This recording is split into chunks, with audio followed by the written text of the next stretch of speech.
그래서 인간으로 살아가는 한 외로울 수밖에 없어요. 그래서 하이데거라는 철학자는 뭐라고 하냐면 인간은 세상에 내던져진 존재라고. 내던져진 존재. 여기 여러분들 중에 태어나고 싶어서 태어나신 분들 계세요? 한 분도 없죠? 내던져진 거예요, 세상에. 귀양 내던져질 거면 삼성 이건희 회장님 집에 내던져지든지 아니면 정주영 회장님 집에 내던져지든지 그러면 그냥 팔자라도 편안할 텐데 내던져지고 보니까 그냥 똥구멍이 찢어지게 가난한 집에 그냥 내던져진 거야. 그래갖고 그냥 인생 그냥 피곤한 거죠. 그리고 귀양 태어날 거면은 장동건이나 고소영 씨처럼 얼굴이 잘생기거나 이쁘게라도 태어나면은 얼굴로라도 먹고 사는데 또 가난한 집에 내던져졌는데 얼굴은 또 씹다 뱉은 수제비 같이 생겨버렸네. 요즘은 그냥 막 텔레비전 막 이런 시대 아니에요. 그래갖고 그냥 키 크고 잘생기고 막 이런 거에 그냥 뭐든지 그냥 사람들이 그냥 눈이 멀어 있잖아요. 근데 그냥 생긴 건 씹다 뱉은 수제비 같이 그냥 이렇게 살아가는 사람들은 인생을 힘들게 살아갈 수밖에 없다는 거예요. 그런데 그런 사람들이 95%가 그렇다는 거예요. 오늘은 외로우십니까? 라는 주제로 강의를 하도록 하겠습니다. 여러분들 외로우세요? 안 외로우세요? 안 외로워요? 안 외로운 분들이 계세요? 외롭죠? 사실은 여기 계신 분들 중에 단 한 분도 안 외로우신 분은 없어요. 아무리 행복한 사람이라도 문득 외로울 때가 있어요. 아무리 행복한 사람이라도. 여러분들 낙엽이 막 떨어지고 막 바람에 그냥 낙엽이 스산하게 막 날릴 때 그거 보면은 마음이 왠지 좀 쓸쓸하고 외롭지 않으세요? 한 입을 덮고 사는 남편이 어느 날 그냥 등 돌리고 말도 안 하고 그냥 그러고 있으면은 외로워요, 안 외로워요? 우리 인간은요, 고독할 수밖에 없어요. 우리 인간은. 최진실 씨는 죽기 얼마 전에 인터뷰를 할 때 뭐라고 그랬느냐면 20년 동안 연애 생활을 하는 20년 동안 단 하루도 안 외로운 날이 없었다고 그랬어요. 그 외로움이 20년을 축적을 해서 결국은 죽음에 이른 거죠. 얼마 전에 또 행복, 자살이라는 말을 거꾸로 하면은 살자라는 말이다라고 강의를 했던 이 최윤희 씨가 루푸스 병에 걸려갖고 어떻게 했죠? 자살했어요. 너무 아프기 때문에. 그런데 이 최윤희 씨는 자살을 했는데 남편이 어떻게 따라 죽었죠? 저는 어떻게 보면 최윤희 씨가 이 목숨을 끊은 건 우리 교회법적으로 교회가 가르치는 거에 안 맞죠. 근데 한편으로는 좀 부러운 면도 있어요. 여러분들, 내가 병이 들어갖고 이제 막 죽기 일보 직전이야. 그래갖고 남편한테 여보, 나 죽으면 당신 어떻게 할 거야? 근데 남편이 난 당신 없으면 못 살아. 당신 없으면 난 따라 죽을 거야. 그럼 여러분들 그 말 들어도 좋아요, 안 좋아요? 좋죠? 나 죽는데 따라 죽는다는데 얼마나 마음 위로가 돼요. 근데 사실 따라 죽을 수 있는 남편 몇 명이나 될 것 같아요, 여러분들 죽으면은? 없어요? 어쨌든 아무리 행복론을 강의했던 그 당사자도 그 병이라는 그 고통에 이기질 못했던 거죠. 그 예수님은 외로웠겠어요? 안 외로웠겠어요? 예수님도 외로웠어요. 예수님이요, 뭐라고 그러셨냐면 오늘 루카복음에 말씀이 나오지만은 예수님이 갈릴레아에서 예루살렘으로 올라가는데 중간에 사마리아라는 지역을 지나가면 지름길로 가세요. 그러니까 그 사마리아라는 동네를 딱 들어가려고 그러니까 사마리아 사람들이 예수님이 예루살렘에, 이 사마리아하고 예루살렘 사람들은 원수지간이에요. 그러니까 우리 동네를 지나서 예루살렘에 올라가는 걸 용납을 안 하세요. 용납을 안 합니다, 사마리아 사람들이. 그래서 우리 마을에 못 들어오게 해요.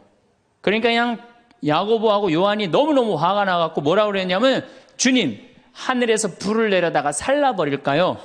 그냥 불질러 버린다는 거죠. 우리를 안 받아들이니까. 그런데 예수님이 그들을 꾸짖고 돌아가세요. 그 마을을 돌아가시고 난 다음에, 돌아가고 난 다음에 그 마을 지나서 이런 말씀을 하세요.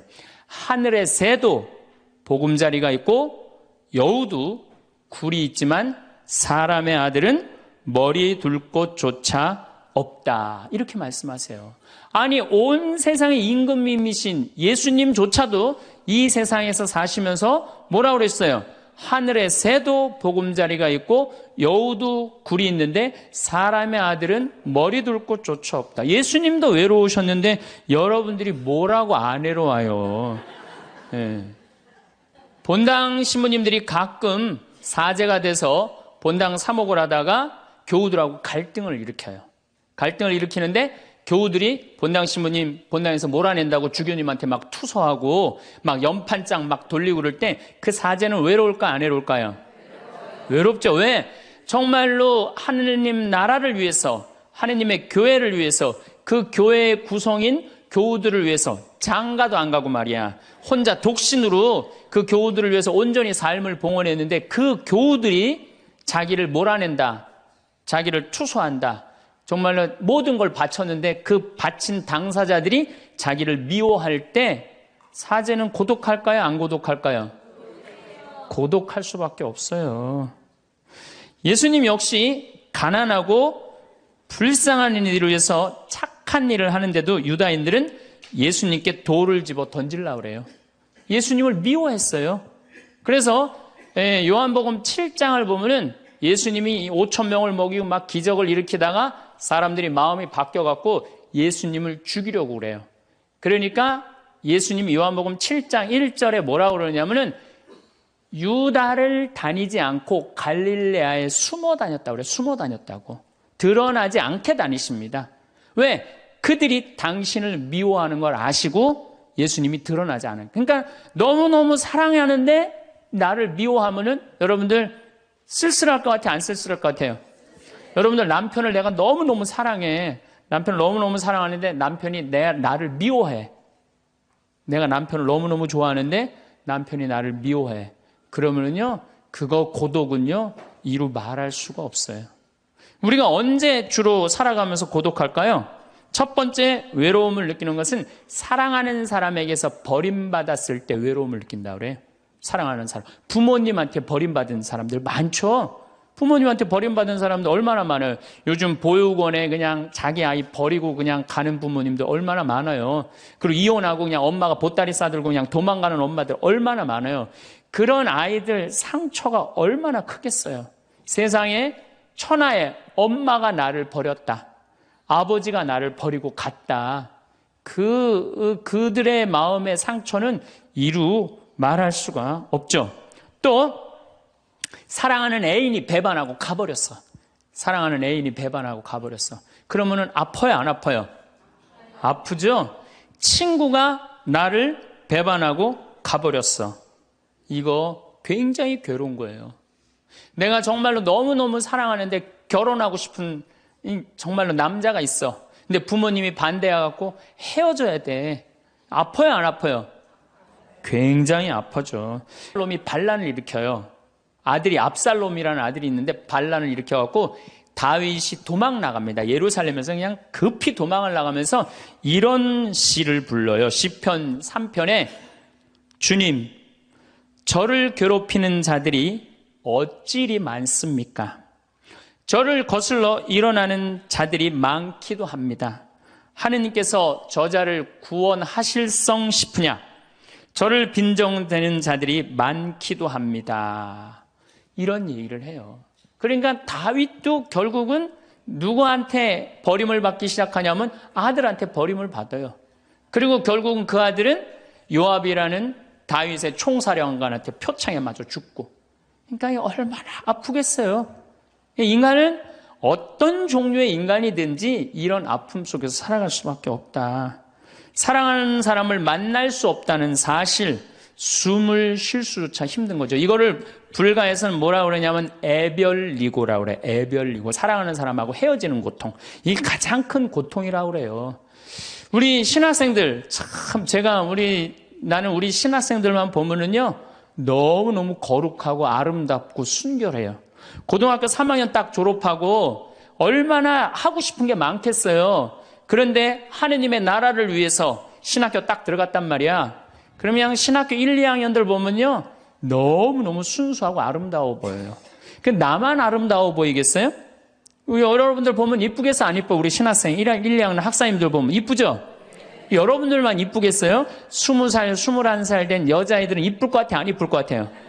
신학생들이 너무너무 매력이 있잖아요. 그래갖고 가까이 가고 싶고 자꾸 만나고 싶단 말이야. 그냥 고등학교 때까지는 공부하다가 모르다가 그냥 신학생들도 딱 신학생이 돼갖고 그냥 이쁜 아가씨가 자꾸 옆에 있으면 마음이 끌릴 것 같아요, 안 끌릴 것 같아요?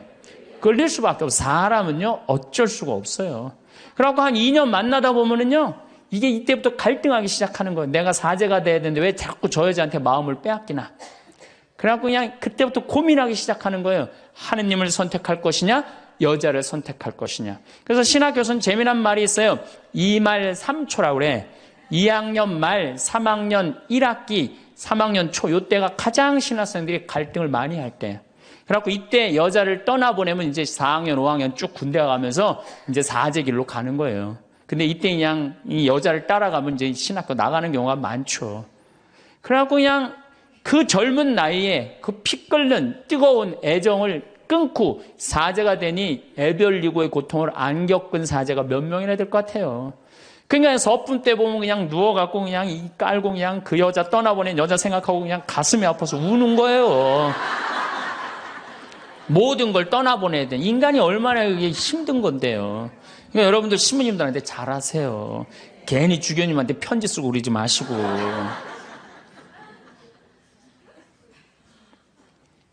예수님은 마지막 날에 제자들이 예수님을 다 버리고 갔어요. 심지어 어떤 제자는 막 옷까지 그냥 삼배 옷까지 벗어 알몸으로 도망갔어. 그리고 오로지 예수님만 혼자 남았어요. 그러니까 예수님 외롭겠어요, 안 외롭겠어요?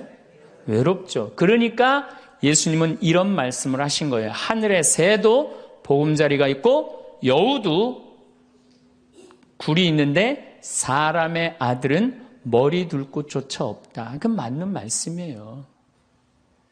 두 번째, 우리가 주로 언제 외로워? 어느 누구에게도 도움을 받을 수 없을 때 우리는 외로워요. 내 아들이 정말 병이 걸려갖고 이제 수술을 해야 되는데 병원비가 없어. 그래갖고 그냥 정말로 친하다는 친구한테 가갖고 우리 아들이 지금 수술을 해야 되는데 병원비가 없으니까 병원비 좀 꿔줘. 정말 친하다고 생각했던 친구가 이런 지하에 나는 돈 없어. 미안해. 그리고 그냥 돌아서 나올 때 쓸쓸합니까? 안 쓸쓸합니까? 심지어 어머니 뱃속에서 같이 태어난 형제한테 도움을 청했는데도 그 형제가 집을 잡혀갖고 대출이라도 받아서 해줘도 선찬을 판국인데 냉정하게 돈 없다고 거절당할 때 우리 인간은요, 그럴 때 세상에 홀로 떨어져 있는 그런 기분을 드는 거예요. 또 언제 외로워요? 내가 40살, 이제 45, 46이 돼갖고 애 대학도 들어가야 돼갖고 학비도 지금 등록금도 준비해야 되고 아파트 부금도 보여야 되는데 아니 그냥 직장 상사가 부르더니 해고 통지를 딱 했어. 그럼 이 40대 가장은 얼마나 쓸쓸하겠어요. 갈 데가 아무 데도 없는 거죠. 대학이라고 졸업은 해놨는데 나를 필요로 하는 데가 아무 데도 없네. 아무리 그냥 원서 지원서를 100통을 써도 그냥 나한테 연락해주는 사람 하나도 없어. 이럴 때 나를 필요로 하는 사람이 아무도 없을 때 우린 외로운 거예요. 더욱이 그냥 더 힘든 사람들은 어떤 사람들이에요? 철거민들. 갈 데는 없고 겨울은 다가오는데 그냥 내가 그냥 집을 다 부셔갖고 쫓겨날 때 그들의 그 외로움은 이건 또 이루 말할 수가 없죠. 그래서 인간으로 살아가는 한 외로울 수밖에 없어요. 그래서 하이데거라는 철학자는 뭐라고 하냐면 인간은 세상에 내던져진 존재라고. 내던져진 존재. 여기 여러분들 중에 태어나고 싶어서 태어나신 분들 계세요? 한 분도 없죠? 내던져진 거예요, 세상에. 귀양 내던져질 거면 삼성 이건희 회장님 집에 내던져지든지 아니면 정주영 회장님 집에 내던져지든지 그러면 그냥 팔자라도 편안할 텐데 내던져지고 보니까 그냥 똥구멍이 찢어지게 가난한 집에 그냥 내던져진 거야. 그래갖고 그냥 인생 그냥 피곤한 거죠. 그리고 귀양 태어날 거면은 장동건이나 고소영 씨처럼 얼굴이 잘생기거나 이쁘게라도 태어나면은 얼굴로라도 먹고 사는데 또 가난한 집에 내던져졌는데 얼굴은 또 씹다 뱉은 수제비 같이 생겨버렸네. 요즘은 그냥 막 텔레비전 막 이런 시대 아니에요. 그래갖고 그냥 키 크고 잘생기고 막 이런 거에 그냥 뭐든지 그냥 사람들이 그냥 눈이 멀어 있잖아요. 근데 그냥 생긴 건 씹다 뱉은 수제비 같이 그냥 이렇게 살아가는 사람들은 인생을 힘들게 살아갈 수밖에 없다는 거. 그런데 그런 사람들이 95%가 그렇다는 거예요. 95%. 저나 여러분이나 뭐 내가 항상 하는 얘기지만 내 얼굴 이거 씹다 뱉은 수제비 같이 생겨갖고 이거 뭐 얼굴로 먹고 살기는 틀린 거죠. 다 평범하게 태어나는 거죠. 또 우리 언제 외로워요? 말이 안 통할 때 외로워요. 남편하고 말이 안 통할 때, 자식하고 말이 안 통할 때, 특별히 가족 간에 말이 안 통할 때 참 외로워요. 제가 미국에 강의를 한 2년 동안 이렇게 쭉 다녀보니까 깜짝 놀라는 일이 있어요. 엄마 아빠는 영어를 못하고 애들은 영어만 하는 거예요. 그러니까 애들은 그냥 막 영어를 너무너무 잘하고 애들 하는 말을 엄마 아빠가 못 알아듣는 거예요. 그러니까 엄마 아빠하고 말이 안 통하는 거 애들하고 기본적인 거 밥 먹어라, 학교 갔다 와라 이거 외에는 말이 안 통하는 애들이 참 많더라고요. 정말로 그건 이제 점점 외로워지는 거죠. 그래서요 뉴욕에요 60세 넘은 할머니 할아버지들이 작년에 한 60명이 자살을 했대요. 외로우니까. 우리 생태마을에 교감 선생님이 3개 국어를 해요. 생태학교라는 걸 운영하거든요. 3월 달부터 12월 달까지 우리 농사 짓고 기숙사 생활하고 생태 영성 배우고 이런 생태학교를 운영하는 이제 교감 선생님이 미국에서 스카웃을 해왔어요. 스카웃을 해왔는데 이 교감 선생님 아들이 미국 컬럼비아 대학 4년 장학생이에요. 미국에서 태어난 거죠. 나도 한번 만나봤는데 애가 굉장히 괜찮아요. 근데 얘가 이제 아버지 생일날 카드를 보낸 거예요. 한글을 배워서 삐뚤삐뚤한 글씨를 써갖고 편지를 보냈는데 딱 3줄 보냈어요. 아버지 사랑합니다. 아버지 생일 축하합니다. 그리고 맨 끝에 뭐라고 썼느냐면은 네 아들 윤진이가 이렇게 해서 보냈더라고요. 말이 안 통하는 거지. 말이 안 통하는 거지.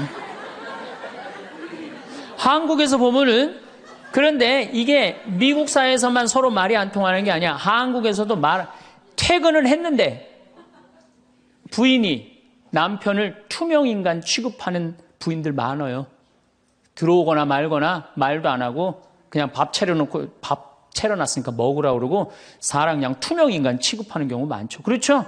자식들도 집에 와서 엄마 아버지한테 다소곳하게 하지 않고 자기 방에 쑥 들어가고 하루 종일 한 가족이 집에 살면서 5분 이상 대화를 안 한다는 거 아니에요. 이게 말이 안 통하니 이 집이 외롭겠어요? 안 외롭겠어요? 모이면 하루에 있었던 일 얘기하고 서로 그냥 다정하게 대화를 나눠야 되는데 우리가 지금 말이 안 통해 서로. 그 외로울 수밖에 없죠. 또 언제 외로워요? 이게 이제 저하고 여러분들하고 공통적으로 느끼는 거예요. 늙어가는 걸 느낄 때. 내가 뭔가 하나씩 뺏겨가는 걸 느낄 때 그때 외로워요. 내 젊음이 하나하나 떨어져 가는구나. 제가 굉장히 눈이 좋았어요. 1.5, 어떨 땐 2.0까지 나왔어요. 근데 요즘 핸드폰에 메시지가 오면은 일단은 내가 인상을 써요. 인상을 쓰고 이렇게 멀리 보기 시작해. 안 보이는 거, 글자가. 심지어는 내 동창들은요, 돋보기를 쓰는 동창들도 있어요. 벌써. 그래서 너 왜 돋보기를 쓰냐고 하니까 노안이 와갖고 신문이 안 보이는 거예요. 그 돋보기를 쓰고 있는 동창을 보면요, 슬프더라고요. 늙어가니까. 제가 젊었을 때 몸에 테스토스테론이 흘러 넘쳤어요. 진짜 남자다웠어요. 그래갖고 내가 눈물이라고는 한 방울도 안 흘렸어요. 얼마나 눈물을 안 흘리냐면 고등학교 2학년 때 우리 어머니 아버지가 내가 신학교 들어가기 전까지는 성당에 안 다니셨어요. 그러니까 이해가 안 됐잖아요. 반대한다고 어머니가 막 약 먹고 자살하고 막 정말로 아버지가 그 막 죽어가는 어머니를 막 끌어안고 저를 보고 뭐라고 그랬느냐 울면서 제발 신학교 안 간다는 소리 좀 해라. 내가 그랬는데도 눈물 한 방울 안 흘린 놈이에요, 내가. 물론 우리 어머니 아직도 안 돌아가셨어요. 아직도 안 돌아가시긴 했는데 이상한 일이 벌어졌어요. 내 몸에서 이제 테스토스테론은 안 나오고 남성 호르몬은 안 나오고 에스트로겐, 여성 호르몬이 나오는 모양인 것 같아요. 지난 2월 달에 우리 김연아 선수가 동계올림픽 금메달 땄잖아요. 따갖고 그냥 더욱이 또 우리 세례 받았잖아. 근데 내 딸이 그냥 금메달 따갖고 그냥 동해물가 올라가는데 그냥 그 묵주 반지가 딱 보이는데 눈물 한 방울 딱 떨어지는데, 아니 김연아 선수 눈물 한 방울 떨어지는데 왜 내 눈에서 눈물 10방울이 떨어져? 자동이야, 자동. 요즘은 그냥 텔레비전에서 슬픈 것만 봐도 어떻게 돼요? 눈물이 뚝뚝 떨어져요. 내가 이제 늙어가고 있는 거예요. 네. 내 몸에서 이제 여성 호르몬이 나와갖고 자꾸 감성적으로 되는 거예요. 감성적으로. 반대로 여자들은 몸에서 이제 에스트로겐은 안 나오고 테스토스테론이 나와요. 남성 호르몬이 나와요. 그래갖고 50 넘은 여자들을 보면요, 여자 같은 여자는 하나도 없어요. 깡패 같은 여자들만 그냥 천재 있어요. 깡패 같은 여자. 그냥 몸에서 근데 에스트로겐이 빠져나가면은요, 여성 호르몬이 빠져나가면은요, 기억력도 같이 빠져나간대. 기억력도. 그래갖고 그냥 장을 보러 나가야 되는데 그냥 지갑을 어디다 놔뒀는지 알 길이 없는 거야. 온 집안을 다 뒤져도 지갑이 없는 거예요. 그래갖고 열받는다고 냉장고 딱 열어보니까 김치통 위에다 지갑 딱 올려놔. 아이고, 내가 왜 이럴까? 내가 왜 이럴까? 심지어는 어떤 분은 막 1층에서 2층 올라가면서 올라가는 중간에 무슨 일을 하러 올라가는지 까먹는 분도 계세요. 그런 분들 많죠? 더 심각한 분은 어떤 분이냐면 1층하고 2층 중간에 서서 고민하기 시작하는 거예요. 과연 내가 지금 2층에서 내려오고 있는 중이었을까? 1층에서 올라오고 있는 중이었을까? 깜짝깜짝 놀라는 거죠. 심지어는 저는 어떤 분까지 봤느냐면은 핸드폰을 하면서 지금 내가 핸드폰을 찾는데 내 핸드폰 어디 있지? 이러고 있는 사람들도 있어요. 그런 분들도 있어요. 늙어가는 거죠. 늙어가는 건 굉장히 슬픈 거예요. 젊음을 빼앗기는 거, 이런 것들이 자꾸 우리를 슬프게 하죠. 한숨이 나오죠. 더욱이 아줌마들은요, 40이 넘으면 확 갑자기 몸에 얼굴이 열이 확 올라왔다가 열이 확 식었다가, 그러죠? 감정의 기복도요, 막 기뻤다가 슬펐다가 분명해요. 울었다 웃었다가 분명해요. 그러면 자식 붙잡고 네가 인생을 어떻게 살라고 그러냐고 막 울다가 갑자기 그냥 성당 친구가 전화 오면은 언제 그랬냐는 듯이 내가 오늘 신부님을 강의를 들었는데 너무 재밌다고 막 깔깔깔깔거리고 막. 그러면 아들이, 딸이 엄마 도대체 왜 그래? 이 소리를 들으면요, 여러분들은 심각하게 늙어가고 있는 거예요. 엄마 도대체 왜 이래? 내가 이제 늙어가는 거죠. 그럴 때 우리 인간은 외로움을 느낀다는 거죠. 우리가 언제 외로울까요? 아플 때 외롭다 그래요. 아플 때. 구약의 유명한 욥은 온몸에 종기가 나서 사람들이 자기를 무시할 때 이런 노래를 부릅니다. 내 형제들은 내게서 멀어지고 내 친구들은 남이 되어 버렸다네. 친척과 친지들은 떨어져 나가고 집안 식객들은 나를 잊었으며 계집종들은 나를 낯선 자로 여기니 저들 눈에 나는 이방인이 되었다네. 내 입김은 아내에게 메스껍고 내 몸에 나는 악취를 자식들에게 풍긴다네. 어린 것들조차 나를 업신여기고 내가 일어서려고만 해도 나를 두고 비아냥거리네. 내게 가까운 동아리도 모두 나를 역겨워하고 내가 사랑하는 자들도 내게 등을 돌리는구려. 이 아픔은요, 이게 우리 인간이 아직 가장 서러울 때가 아플 때예요. 그건 내 남편도 필요 없고 자식도 필요 없을 때가 굉장히 많죠. 그렇죠? 아플 땐 그래요.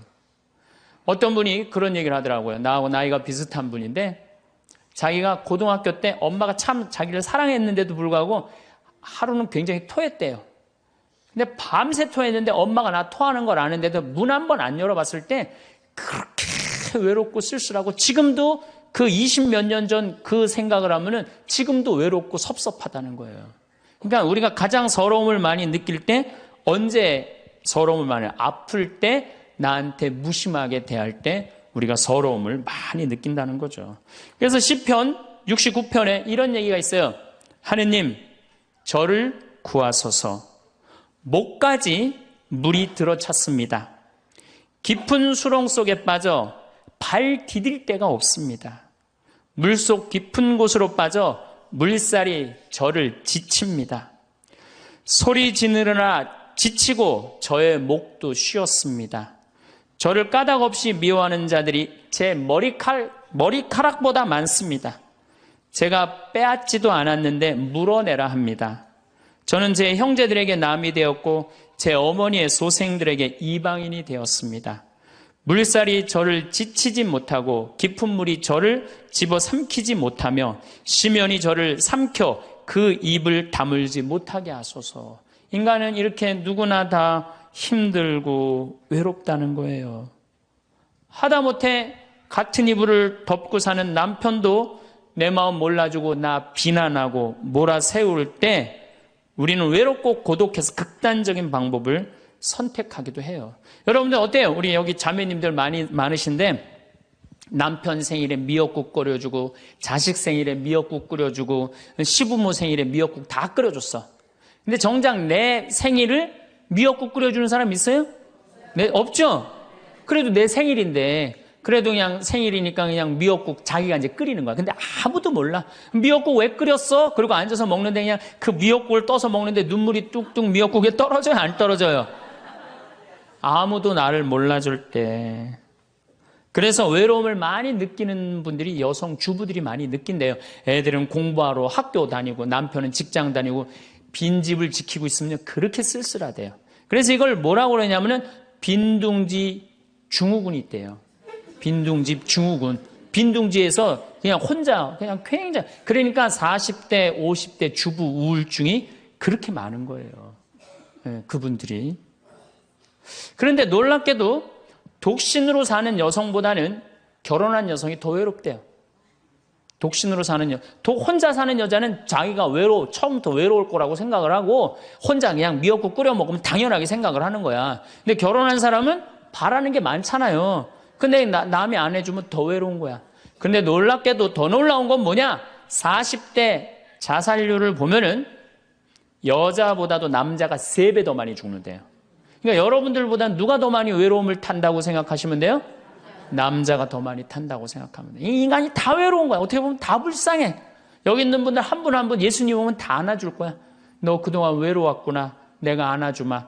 다 그럴 거예요. 여기서는 웃고 있지만 막상 돌아가서 집에 가보면 눈물을 흘리는 분들 많을 거라는 얘기죠. 저는 외로울 것 같아요? 안 외로울 것 같아요?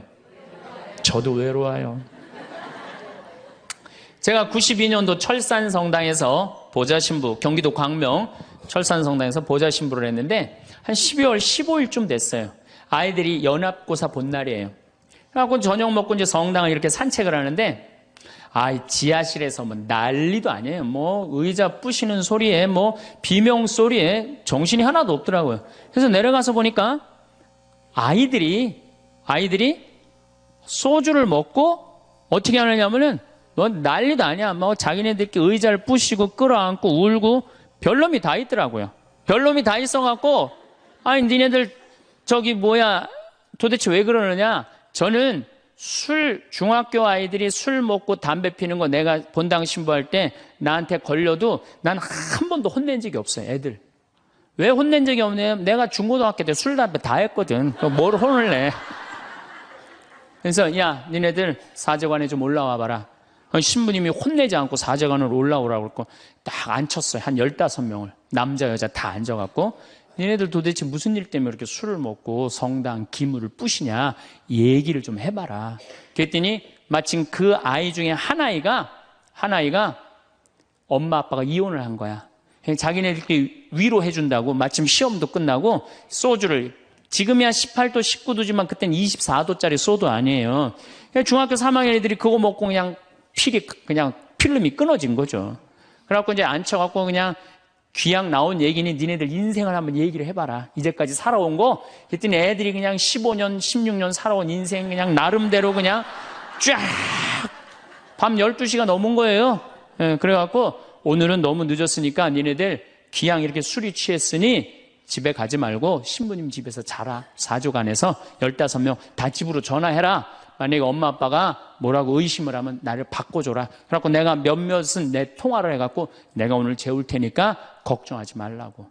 그리고 애들한테 니네들 술은 이렇게 먹는 게 아니다. 그래갖고 내가 또 꼬냑을 또 한 병 꺼내갖고 한 잔씩 다 따라주면서 아이들하고 정말로 다정한 얘기를 했어요. 그러니까 아이들이 너무 좋잖아요. 술을 먹었는데 혼을 내기를 하나, 또 신부님이 방에서 재워주지, 자기 얘기 다 들어주지. 그래서 내가 2월 달에 발령을 받아갖고 떠나는데 가지 말라고 애들이 일주일 동안 우는 거예요. 가지 말라고. 신부님 우리랑 살자고. 그래갖고 내가 발령 받아가는데 발령 받아가는 날 30명이 학교를 안 간 거예요. 가지 말라고.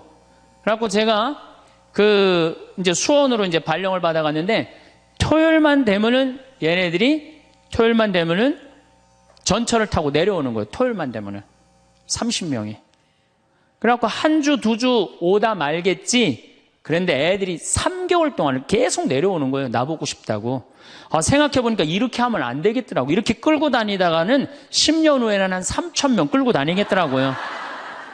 그래서 사제는 본당을 떠나면은 인연을 끊어야 되는구나. 그때 깨달았어요. 그 다음 사제가 정말로 사목을 잘할 수 있도록 떠난 본당에 일체 연락하면 안 되고 떠난 본당 사람들하고 어울리면 안 되는구나. 그때 깨달았어요. 그래갖고 제가 이제 평택에서 이제 비전동 성당이라고 5년 초대 본당 신부를 했어요. 초대 본당 신부 했으니 교우들하고 얼마나 친했겠어요. 그 다음에 경기도 광주에서 능평 성당이라고 거기도 또 초대 본당 신부 5년을 했어요. 10년을 본당 신부로 하고 제가 지금 강원도 평창에 이제 갔잖아요. 6년 전에. 평창에 갔는데 내 첫 영명 축일 때 교우들이 신부님 축일 축하한다고 몇 명이나 왔냐면 200명이나 온 거예요. 기분이 너무너무 좋더라고요. 나를 잊지 않고 이렇게 200명이나 와줬구나. 그렇지만 저는 연락은 안 해, 개인적으로. 근데 둘째에 150명으로 줄어들었어요. 내 축일에. 셋째에는 100명으로 줄어들더라고요.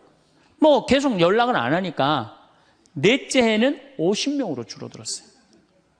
작년에는 30명으로 줄어들더니 올해 내 축일에는 17명이 딱 앞에 그냥 쭉 한 줄 앉아 있는데 외롭더라고요.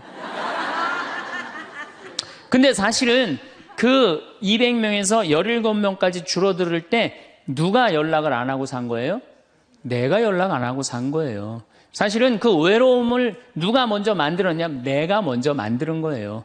여러분들 외로운 분들 보면은요, 사실은 어떻게 보면은 다 본인이 담을 쌓고 살기 때문에 외로운 거지 본인이 마음에 담을 허물면요 절대 안 외로워요.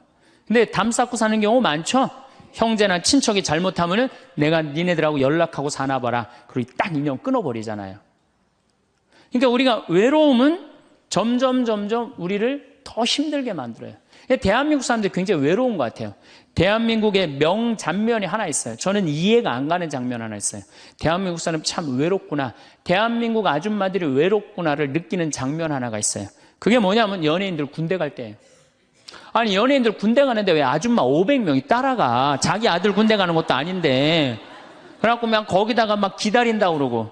그러니까 어디 마음을 열어놓을 데가 없는데 그 연예인한테 마음을 열어놓고 사는데 그 연예인이 2년 동안 안 보인다고 그러니 얼마나 슬퍼. 그러니까 그 앞에서 우는 거예요. 참 그 슬픈 장면이죠. 이렇게 만만치 않은 인생살이 살아가기 힘들 때 사람들은 극단적인 방법을 택합니다. 너무 외로울 때, 절망이 끝에 달할 때, 키에르케고르라는 철학자는 죽음에 이르는 병을 절망이라고 그래요. 절망.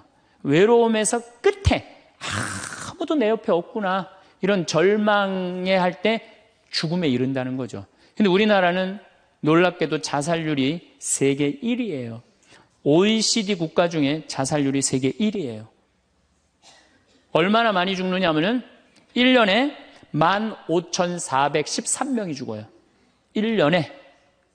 그러니까 무슨 얘기냐면은 하루에 50명씩 죽는다는 얘기예요. 하루에 50명씩. 그것도 자살로 50명씩 죽는 거야. 초, 중고등학교 학생 자살 세계 1위예요. 하루에 거의 1.5명씩 죽어요. 40대 자살률 세계 1위예요. 하루에 거의 8명씩 죽어요. 60대 자살률 세계 1위예요. 하루에 12명 정도 죽어요. 더욱이 60세 우리 할머니 할아버지들 30대 40대 이 죽는 거의 원인의 1위는 뭐냐면요 자살이에요. 자살. 근데 60세는 10만 명당 미국이 10명에서 11명 자살합니다. 일본이 10만 명당 35명 자살해요. 근데 우리나라가 10만 명당 몇 명이 자살하냐면 71명이 자살해요. 그러니까 대한민국의 할머니 할아버지들이 더 외로운. 그러니까 우리나라는 애들도 외롭고 어른들도 외롭고 할머니 할아버지도 외로운 거예요. 그러니까 자살하는 거죠. OECD 경제개발협력기구 국가 중에 자살률이 제일 없는 나라가 어느 나라냐면 그리스라는 나라예요. 이 나라는 몇 명이 자살하느냐면 10만 명당 2.6명이 자살을 해요. 2.6명이. 근데 우리나라는 10만 명당 몇 명이 자살하면 28명이 자살해요. 대한민국이 이게 외로움병이 너무 센 거예요. 그러니까 10만 명당 28명이나 자살을 하는 거죠. 여러분들 죽는 원인을 보면 1위가 암이야, 암. 1위가 암이고 2위가 뇌질환이야, 뇌질환. 3위가 심장질환이에요. 3위가 심장질환. 4위가 뭐냐면 바로 자살이에요. 그러니까 자살은 큰 병이라는 거죠. 대한민국을 병들게 하는 큰 병이라는 거죠. 자식한테 버림받고 아내한테 버림받고 사회에서 버림받고 더 이상 사회에서 필요 없다는 생각, 더 이상 이 세상에서 살아갈 이유가 없다고 생각할 때 자살이라는 걸 선택한다는 거죠. 우리가 여러분들 이 죽음이라는 게 얼마나 무서운 거예요. 어떤 사형수가 교수대에 올라가다가 그 교수대에 올라가는 계단이 썩었나 봐요. 그래갖고 계단에 딱 떨어졌어. 미끄러져갖고 떨어지고 한 말 있잖아요. 하마터면 죽을 뻔했다고. 바로 죽기 직전까지 우리 인간은 무슨 끈을 놓지 않아요? 삶의 끈을 놓지 않아요. 그럼에도 불구하고 죽음을 선택한다는 건 그만큼 괴롭다는 거예요. 그러니까 대한민국이 자살이 많다는 이유는 뭐냐면은 누가 잘못 사는 거냐면 우리가 잘못 사는 거예요. 우리 종교인들이 잘못 살아서 그래요. 아니 그런 외로운 사람들 위로가 되려고 예수님이 이 세상에 왔는데 우리가 위로가 안 되는 거죠. 그러니까 그냥 끈이 없다고 생각하니까 그냥 목숨을 끊는 거죠. 얼마 전에 유명 교수님이 왕따 당한다고 목숨을 끊었어요. 또 서울대학 다니는 아이들도 외롭다고 죽는 아이들도 많아요. 그러니까 외로운 거는 못난 사람들도 외로움을 느끼지만 어떤 사람들도 외로움을 느껴요? 잘난 사람들도 외로움을 느껴요. 그래서 사람들은 이래요. 나는 미치도록 외롭다. 죽고 싶을 정도로 외롭다는 말을 해요. 미치도록 외롭다는 말. 여러분들 현대인들이요. 한 번은 60% 정도는 살아가면서 우울증에 걸린대요. 한 번은. 여기 계신 분들 중에 지금 군대 가는 아이들 멘탈 테스트를 해보면요. 한 50% 이상이 한 번은 제정신이 아닌 상태래요. 멘탈 테스트를 해보면은. 그러니까 여기 계신 분 두 분 중에 한 분은 지금 제정신이 아닌 거예요. 반은 제정신 아닌 상태로 지금 앉아 있는 거예요. 신부님, 저는 제정신인 것 같은데요. 그분은 완전히 도루신 분이에요. 왜 제정신이 아닌 상태에서 우리가 지금 살고 있느냐? 텔레비전 보면요.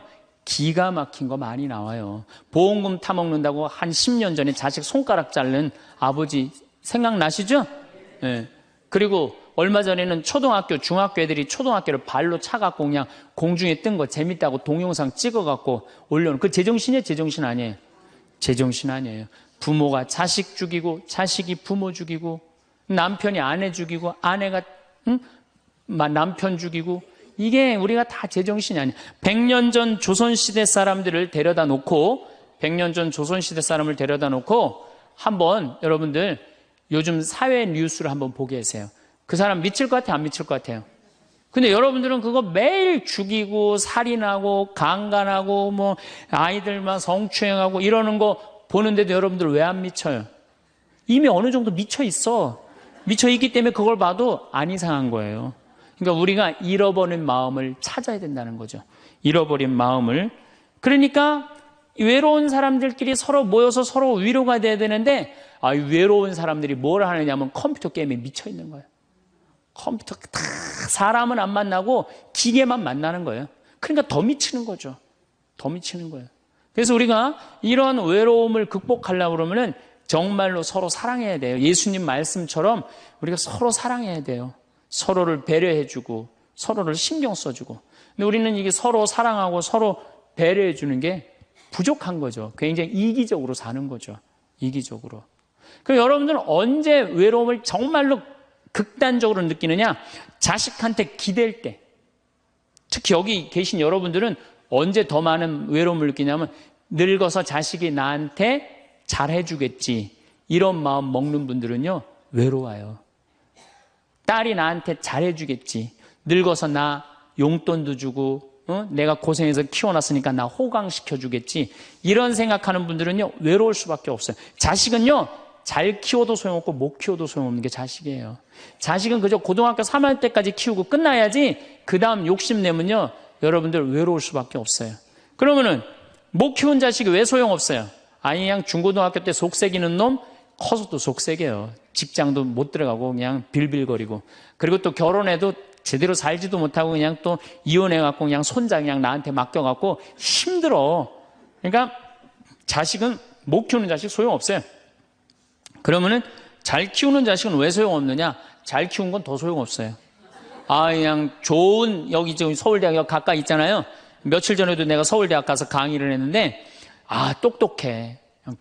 정말 누가 봐도 잘 키워놨고 잘라놨어. 빛이 번쩍번쩍 나. 서울대학 졸업하고 난 다음에 삼성에 취직을 했어. 그래갖고 아들이 양복을 입고 출근하는데 너무 보기가 좋은 거야. 그렇게 잘 논 아들일수록 더 여우 같은 며느리가 나타나갖고 낚아채 가는 거예요. 더 여우 같은 며느리가 낚아채 가는 거예요. 그럼 낚아채 가면 그날로 끝나는 거예요. 그날로. 그러니까 어차피 자식은 떠나게 돼 있어요. 어차피 자식은 떠나게 돼 있어요. 그러니까 여러분들 이제는 내가 자식한테 내 인생을 기대한다 생각하지 말라는 거예요. 더욱이 여러분들 자식들 정말로 사랑으로 키워요? 태어나갖고 자식들 사랑으로 키워요? 맨날 방에 가둬놓고 공부해라 그러지 않아요? 맨날 공부해라고. 그래서 여러분들 이 생각만 하면 돼. 내가 어렸을 때 자식하고 다정하게 맛있는 거 먹으러 다니고 놀러도 다니고, 그리고 난 다음에 대화도 막 늘 살갑게 한 엄마는 늙어서 자식이 먹으러도 다니고 놀러도 다니고 대화해줘요. 근데 어렸을 때 그냥 방에만 가둬놓고 매일 그냥 공부만 시키고 학원에 그냥 계속 가둬갖고 공부만 시킨 부모님들은 늙어서 자식이 어떻게 할 것 같아요? 방에 가둬놓고 밥만 먹이는 거, 밥만.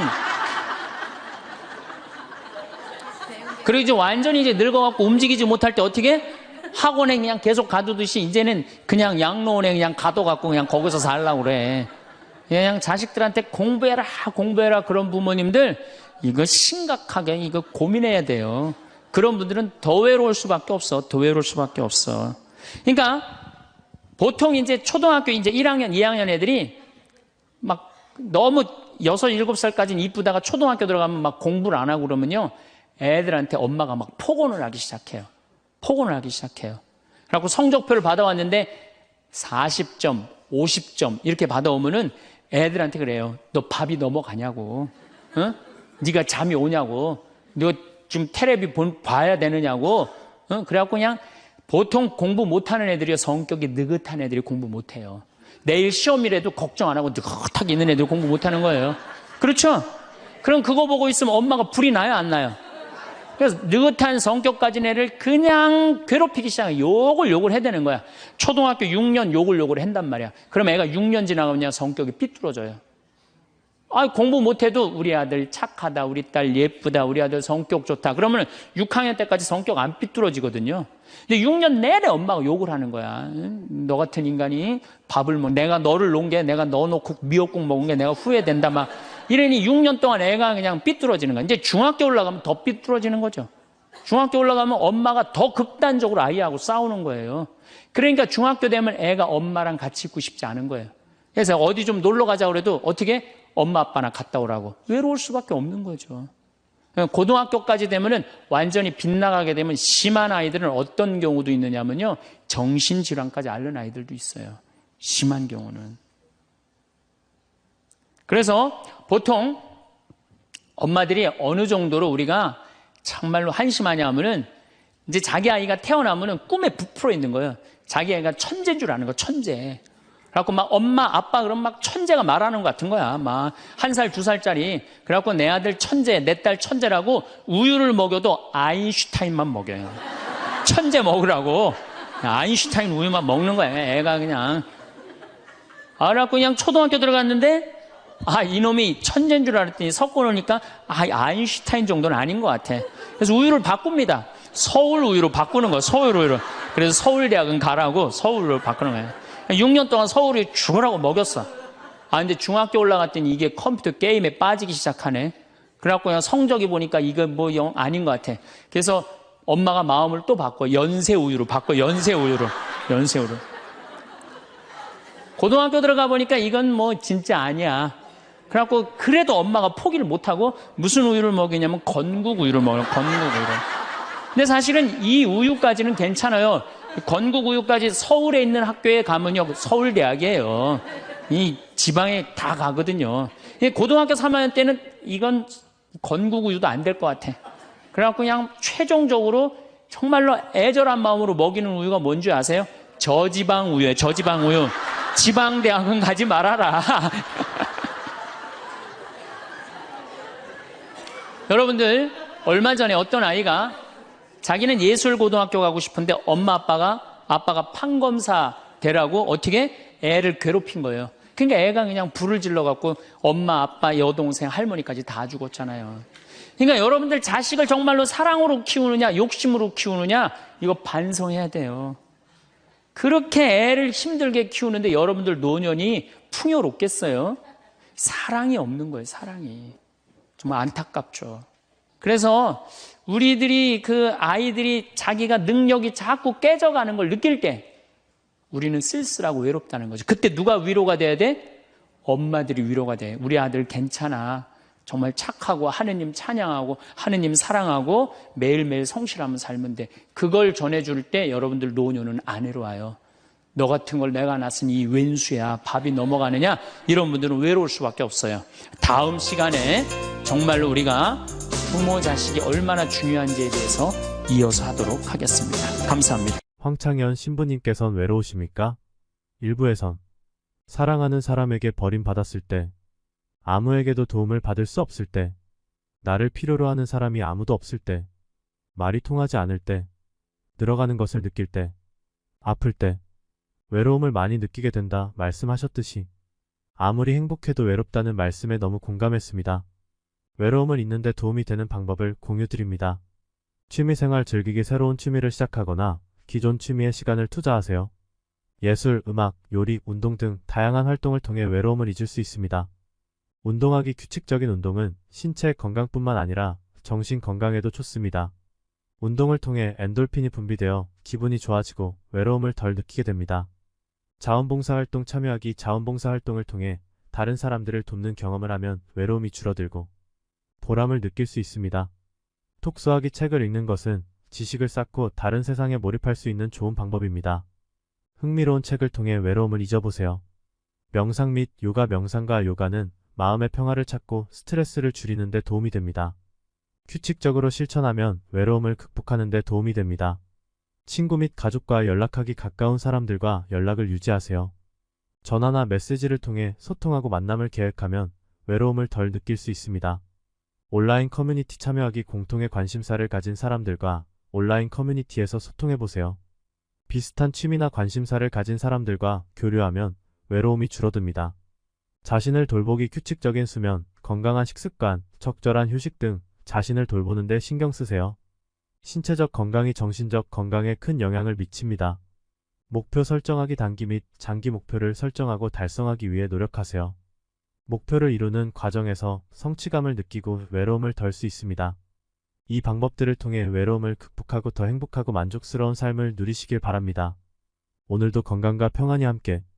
감사합니다. 7종류의 아내가 있다고 그래요. 첫째, 남편을 죽이는 아내가 있대요. 더러운 마음을 가지고 남편에 대한 사랑이 없고 남편을 업신여기는 아내. 아내가 권력이 세면 남편이 모든 것을 참고 침묵하기 때문에 그 참느냐고 빨리 죽는데요. 남편을 죽이는 아내가 있대요. 두 번째는 도둑과 같은 아내가 있대. 남편이 힘들게 돈 벌어 갖고 오면은 그거 그냥 막 써갖고 그냥 살림살이 엉망으로 하는 아내. 도둑과 같은 아내. 셋째, 주인과 같은 아내. 주인 행세하는 거죠. 그래갖고 그냥 자기는 일 안 하고 남편 막 시키는 주인과 같은 아내가 있고. 그 다음에 네 번째는 어머니와 같은 아내가 있대요. 항상 남편을 사랑하며 자식 대하는 것처럼 남편을 보호해주는 아내가 있대요. 그 다음에 누이 동생과 같은 아내. 남편을 섬기기를 다하고 자매와 같은 귀여움을 떨고 애교를 떠는 그런 누이 동생과 같은 오빠 오빠 하면서 그런 아내가 있다는 거예요. 그 다음에 친구 같은 아내가 있다는 거예요. 직장에서 마치고 피곤해서 돌아오면은 남편을 반가이 맞이해주고 술 한잔을 하면서 하루를 이야기를 나누는 친구 같은 아내. 그 다음에 이건 시대에 좀 안 맞지만은 종과 같은 아내, 남편을 극진히 섬기는 아내가 있다는 거예요. 여러분들은 7번째 중에 몇 번째에 들어가세요? 우리 인간들은 사실은 사랑이 없을 때 외롭죠. 근데 여러분들, 자식이 부모를 사랑하는 게 클까요? 부모가 자식을 사랑하는 게 클까요? 제가 다녀보면요, 다 부모가 자식을 사랑하는 게 크다고 착각하고 있어요. 근데 3살, 4살, 5살 때만 해더라도 누가 더 부모를 사랑하느냐면 자식이 더 부모를 사랑한대요. 왜냐하면 여러분들 3살, 4살, 5살 된 아이들은 누구밖에 없어요? 엄마밖에 없잖아요. 그래갖고 그냥 엄마 치마 붙잡고 그냥 온 데를 다 따라다니잖아요. 근데 엄마는 그때 아이 모임에도 나가야 되고 그냥 여기저기 다녀야 되는데 그냥 딸, 아들이 그냥 계속 매달려 있으면 귀찮아요, 안 귀찮아요? 귀찮을 때 있죠? 그래서 한마디 해도 얜 잠도 없냐고, 좀 가서 좀 자라고. 그래도 그냥 계속. 그러니까 아이가 엄마 아빠를 너무너무 좋아해.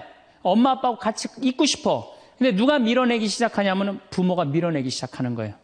언제까지 밀어내냐면 초등학교 6학년 때까지 계속 밀어내요.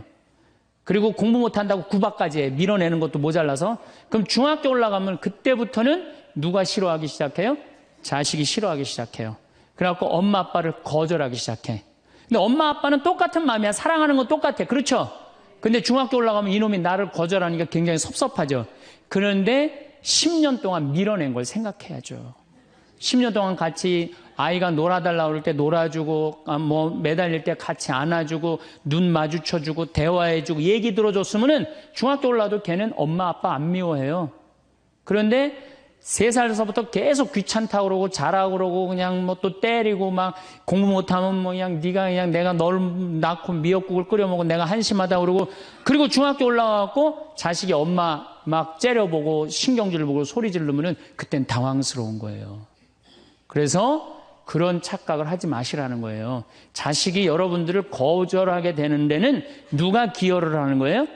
여러분들이 기여를 하는 거예요. 제가 신학교 때 부제 때 매스컴 세미나라는 걸 했는데 그때 어떤 자매가 와갖고 정말 내 눈물을 찔끔 나게 하는 강의를 한 적이 있어요.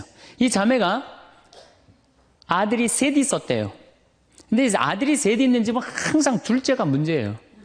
첫째는 첫째라고 잘해주고 막내는 막내라고 잘해주죠. 그렇죠? 둘째는 항상 소외의식을 느껴요. 항상 피해의식을 느낀다고요. 우리 집에도 아들이 셋 있는데 큰아들은 내가 봐도 저 어머니 아버지가 왜 이해가 안 될 정도로 큰아들한테 잘했어요. 잘못해도 다 감싸 안아주고. 이게 큰아들은 대접받는 거죠. 저는 우리 집 막내였는데 저는 정말로 사랑을 많이 받고 자랐어요. 전 중고등학교 다닐 때 내가 신발을 빨아본 적이 없어요. 형들이 다 빨아줬어요. 왜 빨아줬느냐면 안 빨아주면 어머니 아버지가 혼냈으니까 막내 신발 빨게 한다고. 그래갖고 그냥 우리 집이 이제 제사를 지내도 우리 집이 이제 아버님이 장손이라 1년에 어렸을 때 13번, 14번 제사를 지냈어요. 제사를 지내면은 제일 탐나는 게 제사상에 문어다리가 제일 맛있잖아요. 그런데 그냥 큰아들은 큰아들이라고 챙겨주고 막내는 막내라고 알아서 해주는데 둘째 형은 문어다리 차지가 안 가는 거예요. 그래갖고 이제 제사 끝나고 나면 이제 고시리 한다고 그러잖아요. 귀신 마중 나가면은 우리 식구들은 다 나가는데 둘째만 안 따라 나가는 거예요. 왜 안 따라 나가냐면 문어다리 훔치려고.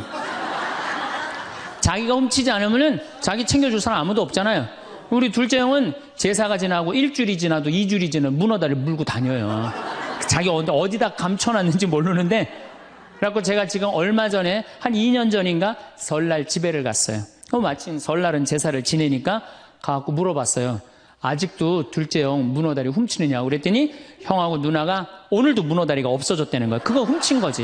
그러니까 50이 돼서도 그 어렸을 때 자기가 소외된 거, 피해의식을 보상받고 싶은 거예요. 이 집에 이제 아들이 이제 중학교 3학년, 초등학교 6학년, 초등학교 3학년 세 아이가 있었대요. 근데 마침 그날은 초등학교 6학년 둘째 아들만 집에 있었대요. 그래서 이 자매님이 남편한테 여보, 둘째 아이 좀 데리고 목욕탕에 들어가서 목욕 좀 시키라고. 그래갖고 뭐 아빠도 뭐 집에 있으니까 둘째 아들 이제 목욕을 시킨다고 목욕탕에 이제 들어갔대요. 근데 5분이 지났는데 남편이 얼굴이 새빨개져갖고 막 뛰쳐나왔대. 옷도 제대로 안 입고. 당신 왜 애 목욕시키라고 했더니 왜 뛰쳐나오냐? 당신 먼저. 여보, 내가 목욕을 하러 들어갔는데, 저놈이 이상한 말을 한다는 거예요. 그래서, 무슨 말을 하느냐고? 아니, 나도 벗고, 이제 자기도 이제 둘째 아들도 옷을 벗었는데, 딱 옷을 벗었는데, 둘째 아들이 눈을 똑바로 뜨고 아버지한테 그러더래요. 아버지도 벗고, 나도 벗었으니까, 우리 남자 대 남자로 아무것도 안 걸쳤으니까 솔직하게 말 좀 해보자고. 그래서 이놈은 무슨 얘기를 하느냐? 아니, 초등학교 6학년 놈이 딱 빨개 벗고 아버지도 벗고 나도 벗었으니까 우리 솔직하게 얘기 좀 해보자고 그러니까 얼마나 당황스러워요. 그래서 무슨 얘기냐? 그랬더니 아버지는 날 정말로 사랑하는 거냐? 무슨 소리냐? 지난 겨울에 아버지가 밤에 두부 심부름 시켰을 때 난 너무너무 밤에 나가는 게 무서웠다. 왜냐하면은 동네에 불량 형들이 걸리면 돈을 뺏고 그래서 난 밤에 나가는 거 너무너무 싫었다. 중학교 3학년 큰형도 있는데 내가 그래서 큰형 왜 안 시키냐고. 그러니까 아버지가 나한테 소리 지르고 나한테 갔다 그래서 내가 울면서 갔다 왔다. 내가 그렇게 무서운데 얼마나 내가 서러웠는지 알았느냐. 그 아버지 나 사랑하는 거냐. 내가 그렇게 마음고생하는 걸 아냐. 뭐 아버지 할 말 없지. 또 아니 내가 구두 닦았을 땐 한 번도 칭찬도 안 하는데 막내가 아버지 구두 닦으면 그렇게 좋아하고 칭찬하고 500원도 주고 그러는데 왜 나는 한 번도 그런 적이 없느냐. 그리고 우리 아들 셋이서 인사할 때 잘 다녀오시라고 그럴 때 내 머리 쓰다듬은 좀 있냐. 한 번도 없다. 막내 머리만 쓰다듬어 줬지. 날 사랑하는 거냐. 아들이 그냥 그렇게 물어보는 거예요. 당황스러운 거죠. 부모는 항상 세 아들 다 사랑한다고 그러지만은 자식이 느끼는 건 너무너무 섭섭했던 거죠. 그래서 이 아빠가 너무너무 당황스러워갖고 그랬대요. 나는 너를 너무 믿었기 때문에 심부름도 시킨 거고 난 너를 너무너무 믿었기 때문에 막내 어리니까 이렇게 한 거지. 난 이 셋 중에 너를 너무너무 사랑한다. 그리고 너무 당황스러워서 그냥 옷도 그냥 대충 입고 뛰쳐나온 거예요. 그 자리에서 너무 있기 미안해갖고. 그래갖고 제가 어떻게 하나 보라고 그랬더니 문을 빼꼼히 열고 보니까 아들이 눈에는 눈물이 뚝뚝뚝 떨어지는데 입에는 미소가 있더라는 거예요. 아빠가 날 사랑한다고 그러니까. 그러니까 누가 사랑하는 게 커요? 자식이 부모 사랑하는 게 큰 거예요. 그 사랑을 부모가 까먹고 자꾸 자식한테 못되게 하는 거죠. 그래서 여러분들 정말로 우리가 부모라는 게 중요해요. 아버지가 없는 자식들은 참 힘들어요. 아버지가 없는 자식들은. 여러분들 삼국 통일을 한 궁예, 왕건, 견우, 후백제 거기에 궁예 얘기를 좀 할게요. 궁예가요. 뭐 역사적으로 뭐 확실하진 않지만 47대나 48대 경문왕 아들이었대요. 이 셋 중에 제일 난 사람이에요. 왕건은 귀족 아들이고 견우는 평민 아들이야. 근데 궁예는 왕의 아들이었어요. 근데 아버지 없이 자랍니다. 아버지 없이 자라요. 아버지 없이 자라는 사람들은요. 심리학자들이 얘기를 하기에 1살서부터 3살 때까지 가장 중요하대요. 이때 아버지 엄마가 안아주고 뽀뽀해주고 엄마 아빠라고 그럴 때 격려해주고 기저귀 갈아주고 이럴 때 아이들은 뭐가 생기느냐 하면 신뢰심이 생긴대요.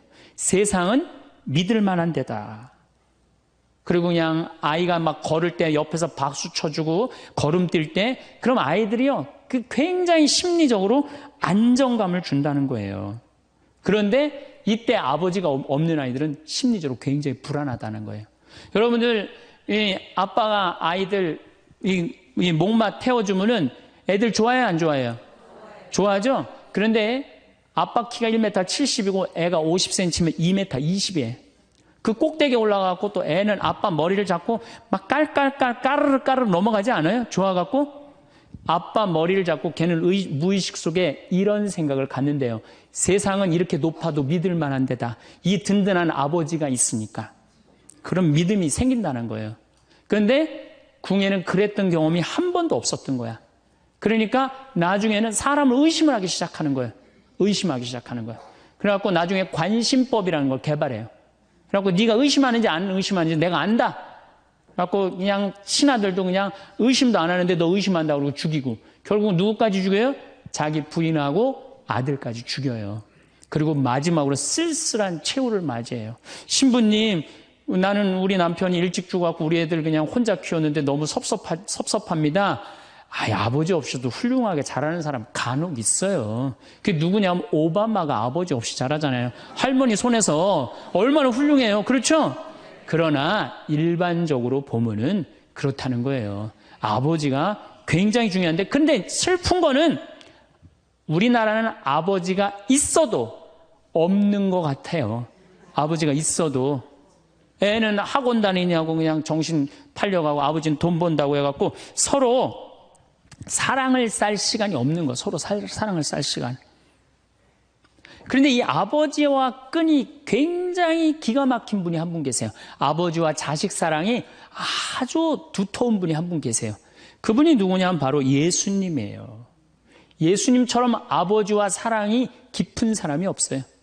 여러분들 세례받을 당시 예수님이 물 위에 올라오시자 마르코복음 1장 11절에 뭐라고 그러냐면 너는 내가 사랑하는 아들, 내 마음에 드는 아들이다 라고 하느님 아버지께서 아들을 얼마나 사랑하는지 확인시켜줘요. 그 마태복음 11장 25절 27절을 보면은 아버지, 하늘과 땅의 주님, 지혜롭다는 자들과 슬기롭다는 자들에게는 이것을 감추시고 철부지들에게는 드러내 보이시니 아버지 감사드립니다. 그렇습니다. 아버지의 선하신 뜻이 이렇게 이루어졌습니다. 나는 아버지께서는 모든 것을 나에게 넘겨주셨습니다. 그래서 아버지 외에는 아무도 아들을 알지 못합니다. 또 아들 외에는, 그리고 그가 아버지를 드러내 보여주려는 사람 외에는 아무도 아버지를 알지 못합니다. 그냥 예수님 입만 열면 아버지 얘기를 해요. 입만 열면은. 또 하느님 아버지도 아들한테 각별한 사랑을 해. 거룩한 변모 마태복음 17장 보면은 이렇게 얘기해요. 이는 내가 사랑하는 아들, 내 마음에 드는 아들이니 너희는 그의 말을 들어라. 그러니까 예수님도 아버지를 사랑하고 아버지 하느님도 누구를 사랑해요? 예수님. 그러니까 하늘에 새도 보금자리가 있고 여우도 굴이 있지만 사람의 아들은 머리 둘 곳조차 없다라고 굉장히 고독하셨음에도 불구하고 그 고독을 누구 때문에 극복했을까요? 하느님 아버지와 철저한 사랑의 끈으로 그걸 극복한 거예요. 여러분들 자식들이 세상 살아가기 힘들다 하더라도 그 든든한 아버지가 있는 자식들은요, 극복해 나가요. 든든한 아버지가 있는 자식들은. 또 요한복음 17장 하느님 아버지와 얼마나 깊은 사랑으로 묶여 있는지 잘 보여주는 구절이 있어요. 아버지, 세상이 생기기 전에 제가 아버지 앞에서 누리던 그 영광으로 이제 다시 아버지 앞에서 저를 영광스럽게 해주십시오. 그리고 이어서 이렇게 말씀하십니다. 아버지께서 제 안에 계시고 제가 아버지 안에 있듯이 그들도 우리 안에 있게 해주십시오. 난 이 구절을 보면요, 가슴이 떨려요. 여러분들 자식 중에 아버지한테 아버지 안에 내가 있고 내 안에 아버지가 있어, 이렇게 말하는 자식들이 있어요? 그런 고백을 할 수 있는 자식이 몇 명이나 될까요? 아버지 안에 내가 있고 내 안에 아버지가 있다. 예수님은 이렇게 아버지를 사랑했던 거예요. 의로우신 아버지, 세상은 아버지를 알지 못하였지만 저는 아버지를 알고 있습니다. 저는 그들에게 아버지의 이름을 알려주었고 앞으로도 알려주겠습니다. 아버지께서 저를 사랑하신 그 사랑이 그들 안에 있고 저도 그들 안에 있게 하려는 것입니다. 예수님은 그 말씀을 하고 난 다음에 유다의 배반으로 붙잡히세요. 그러니까 예수님은 활동 시작할 때부터 아버지 얘기 시작해갖고 마지막 끝날 때까지 아버지 얘기한 거야. 아버지하고 이야기를 하는 거를 멈추지 않으십니다. 그리고 겟세마니 동산에서도 아버지와 끈끈한 사랑을 보여주시죠. 아버지, 하실 수만 있으시면 이 잔이 저를 비껴가게 해주십시오. 그러나 제가 원하는 대로 하지 마시고 아버지께서 원하시는 대로 하십시오. 요새 이런 아들이 어디 있어요? 제 뜻대로 말고 아버지 뜻대로 하세요. 이런 아들이 어디 있어요? 다 내 뜻대로 해달라고 그래요, 엄마 아버지가. 그렇죠? 근데 예수님은 하느님 아버지가 그렇게 기뻤던 거야. 맨 마지막에 아버지, 이 사람들을 용서하여 주십시오. 그리고 마지막으로 이런 말씀을 하십니다. 아버지, 제 영혼을 아버지 손에 맡깁니다. 그러니까 이 아버지와 철저한 끈으로 묶여 있었던 예수님은 그 마지막 제자들이 다 버리고 도망갔어도 그 아버지에 대한 사랑, 내 안에 아버지가 있고 아버지 안에 내가 있다는 그 기가 막힌 사랑으로 극복하시고 인류 구원의 문을 여신 거예요. 그렇다면 우리나라 아버지들도 이런 아버지가 돼야지. 자식들한테 이런 아버지가 돼야 되는데 이런 아버지가 과연 몇이나 있느냐. 저는 다행히 우리 아버지를 참 잘 만났어요. 전 참 아버지를 좋아해요. 나는 어렸을 때 추억이 아버지하고 매일 토요일 날 일요일만 되면 산에 가갖고 도토리 따고 밤 줍고 또 내가 망보고 아버지가 대추나무 올라가고 막 서리하고 막 이런 거 많이 했어요. 예. 그래갖고 막 걸려갖고 막 대추밭 주인한테 막 욕먹으면 그냥 얘는 누구냐고 그러면 우리 막내 아들이라고 그러면 그냥 막내 아들 데리고 좋은 거 가르쳐 준다고 그냥. 그리고 어렸을 때 아버지하고 추억 중에 웅덩이가 있어. 웅덩이. 거기에 퍼내면 그 미꾸라지. 그 진흙 안에 미꾸라지 그걸 잡아내는 정말 그런 추억들이요. 그러니까 지금도 80이 된 아버지를 보면 행복한 거예요. 그리고 시간만 되면 그 아버지 보러 가고 싶고. 그러니까 이제는 효도는 없어요. 뭐만 남아있어? 사랑만 남아있는 거예요. 추억만 남아있는 거예요. 자식하고 얼마나 좋은 시간을 많이 가졌느냐에 따라서 늙었을 때 안 외롭다는 거예요. 어렸을 때 자식하고 한 번도 놀아준 적이 없어. 10살 때까지 놀아줘야 된다는 거예요. 근데 10살 때까지 한 번도 놀아준 적이 없으면은 자식이 늙은 부모들 한 번도 같이 안 놀아준다 이거예요. 그러니까 늙어서 외로운 거는 자식이 못 돼서가 아니라 누가 싸놓은 업보야? 그렇죠. 그러니까 섭섭할 필요 없어요. 자, 그렇다면은 사랑이 없는 엄마, 사랑이 없는 아버지, 엄마도 없고 아버지도 없는 이 세대는 외로울 수밖에 없어요. 그리고 그들은 어차피 떠나게 돼 있어요. 그렇다면 여러분들 옆에 남아있는 건 누구밖에 없어요? 남편. 그렇죠. 50살에 자식들 떠나면 50부터 100살까지 여러분들 옆에 남아있을 수 있는 유일한 사람은 남편밖에 없어요. 근데 여러분들 그 남편한테 잘해요? 옛날에는요, 부모한테 자식이 전부였어요.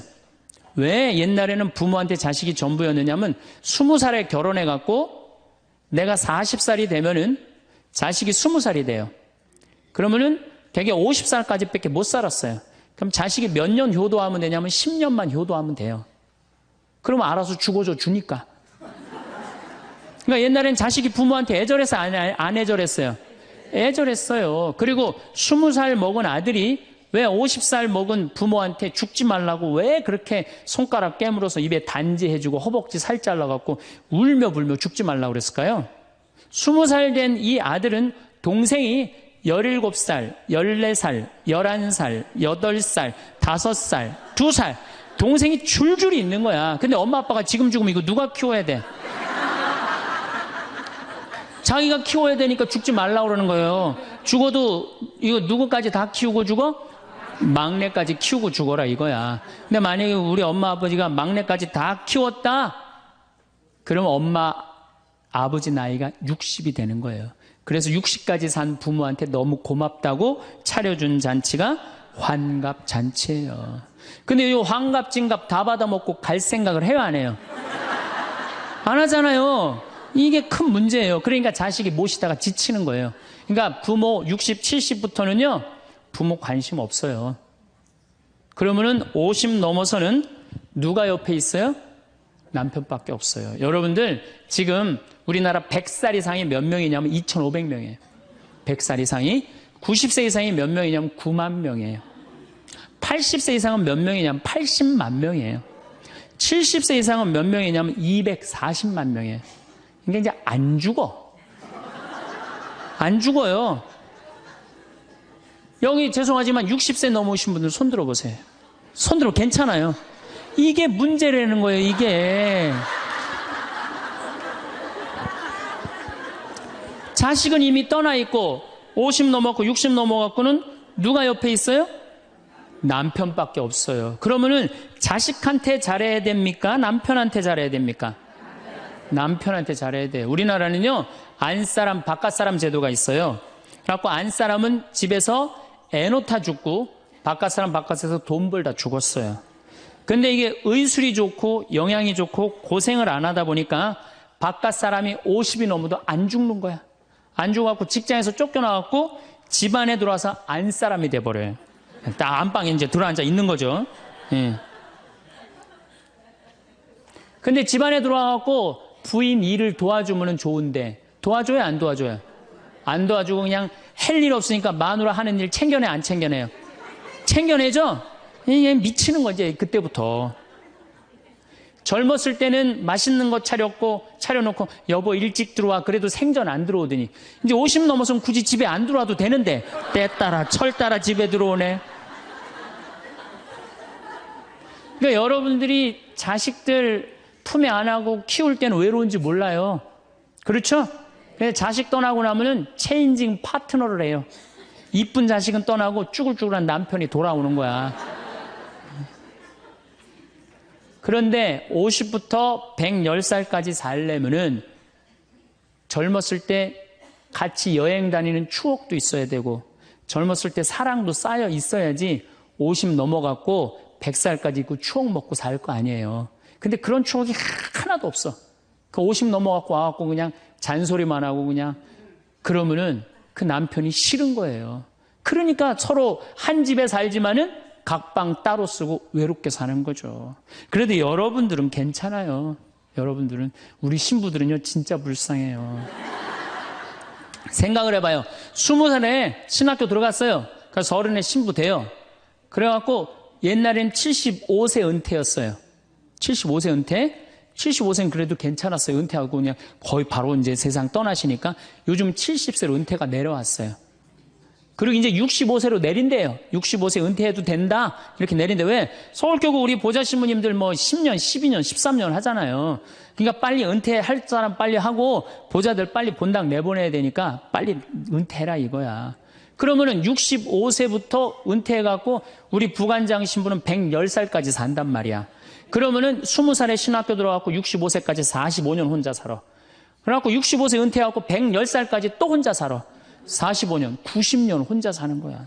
그래서 나는 우리 신부님들 은퇴시키는 거 반대하는 신부예요. 65세 은퇴시켜갖고 다시 보좌 신부로 발령을 내라. 보좌 신부로 발령을 내갖고 아니 고해성사 듣게 하면 되잖아요. 아 얼마나 여러분들 속에 있는 얘기하고 싶은 거 많아요. 그렇죠? 아 그럼 고해성사 듣게 하고 또 굳이 신부님들 65세 넘어가고 강론 안 해도 돼요. 미사 없는 강론하게 하면 되잖아. 강론하라 그러면 또 헨소리 또 하고 헨소리 또 하고 그러실 수 있으니까 얼마나 좋아. 차라리 65세에 은퇴시킬 거면 아예 60에 은퇴를 시켜서 장가를 그냥 보내라. 늙어선 좀 안 외롭게. 농담이에요. 농담. 우리보다는 여러분들이 훨씬 덜 외롭다는 거예요. 그렇지 않아요? 여러분들 남편도 있고 자식도 있고 손자도 있잖아요. 그러면 그 소중한 사람들한테 사랑하면서 살아야지. 우린 사랑할 사람도 없는데 여러분 사랑할 사람이 있잖아요. 그럼 조금만 내가 잘하면 되는데 그게 안 되는 거예요. 우리나라 여자들이요. 이 세상이 너무너무 여자 살기 좋은 세상이 돼갖고 여자들이 지금 뭐가 뭔지도 모르고 살아요. 집에서 남편들, 여러분들 남편들이 200만 원, 300만 원 벌어갖고 돈 갖다 주잖아요. 여러분들 길 지나가다 보면은 여러분들 10,000원 주는 사람 있어요? 지나가는 남자가? 없죠? 남편은 200만 원, 300만 원 한 달 뼈 빠지게 갖고 갖다 주잖아요. 그럼 잘해줘야 될 거 아니야. 그렇지 않아요? 그것도 1, 2년 갖다 준 것도 아니고 20년, 30년 갖다 줬으면 잘해줘야 될 거 아니야. 근데 집에서 그런 기가 막힌 남편 왕 대접해줘요? 개 다음으로 대접해. 개 다음으로. 집에 마누라 자식 먹여 살린다고 이마가 땅바닥에 닿도록 인사하고 다니는 거예요. 여러분들 남편들 다 나가면 그래요. 그럼 집에서 왕대접 해줘야 될 거 아니야. 집에서도 왕대접 못 받아. 직장에서도 왕대접 못 받아. 어디 가면 왕대접 받아요. 룸사롱 가면 왕대접 받아요. 룸사롱 가면은 막 그냥 가슴이 볼랑말랑한 옷 입고 그냥 여자들이 그냥 허벅지 뜯어진 치마 입고 그냥 머리도 그냥 생머리 싹 하고 그냥 사장님 오셨느냐고 그냥 팔짱도 끼고 그냥 술도 따라주고 그냥 또 그냥 안주 드시라고 그냥 땅콩 오징어 말아갖고 입에 막 넣어주고. 얼마나. 그러니까 30만 원, 40만 원 쓰는 게 안 아까운 거예요. 대한민국의 룸사롱으로 남자를 몰아내는 건 누가 몰아내는 거냐? 여자들이 난 몰아낸다고 생각해요. 여자들이. 마누라라는 게 아침에 출근할 때 보면 막 사자머리를 해갖고 막 귀신 눈을 해갖고 그냥 여보 다녀와 그냥 다녀오게 하고 난 다음에 다녀오라고 그래야지. 예쁘게 차려입고 문 입구에서 여보 다녀와. 그러면 내가 이렇게 이쁜 마누라 있는 집에 돌아와야 돼. 그런 마음으로 나가서 일할 거 아니에요. 사자머리 밥도 제대로 안 챙겨주고 그냥 다녀오라고 그러고. 또 대한민국 남자들은 또 착해요. 또 다녀오랜다고 저녁에 여보 나 다녀왔어. 예. 근데 아직도 그냥 사자머리를 하고 그냥 텔레비 보고 앉아있으면 어느 남자가 집에 들어가고 싶겠어요. 그렇지 않겠어요? 그래서요, 사람은요, 부부는요, 사는 맛이 있어야 돼요. 사는 맛이. 50이 넘으면요, 남자가 테스토스테론은 없고 에스트로겐만 있어요. 여성 호르몬이 자꾸 나와요. 그래서 성적인 능력이 사라져요. 성적인 능력이 사라지니까 50 넘은 남자들은 무슨 낙으로 사느냐면 먹는 낙으로 사는 거예요. 먹는 낙으로. 그냥 50만 되면 말하는 거 좋아하고 먹는 거 좋아한단 말이야. 근데 이 남자는 50이 넘으면 먹는 걸 좋아하는데 50이 넘은 여자는 이 세상에서 제일 하기 싫은 게 밥이야, 밥.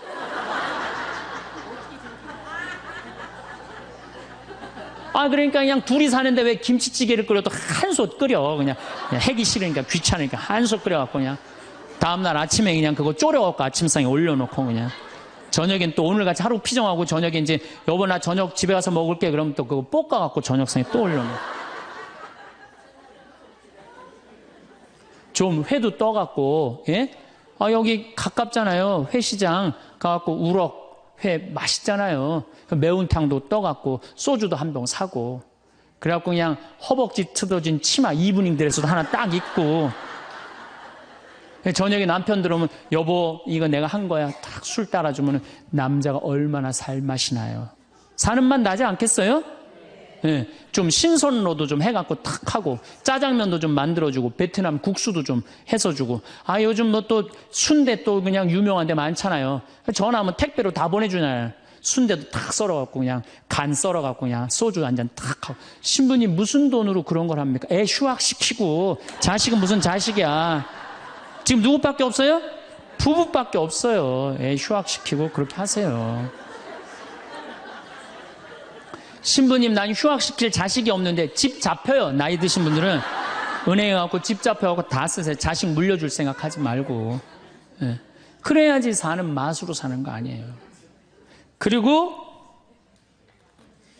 부부는 사는 맛으로도 살아야지만 사는 멋으로도 살아야 돼. 사는 멋이 있다. 멋있게 살아야 될 거 아니에요.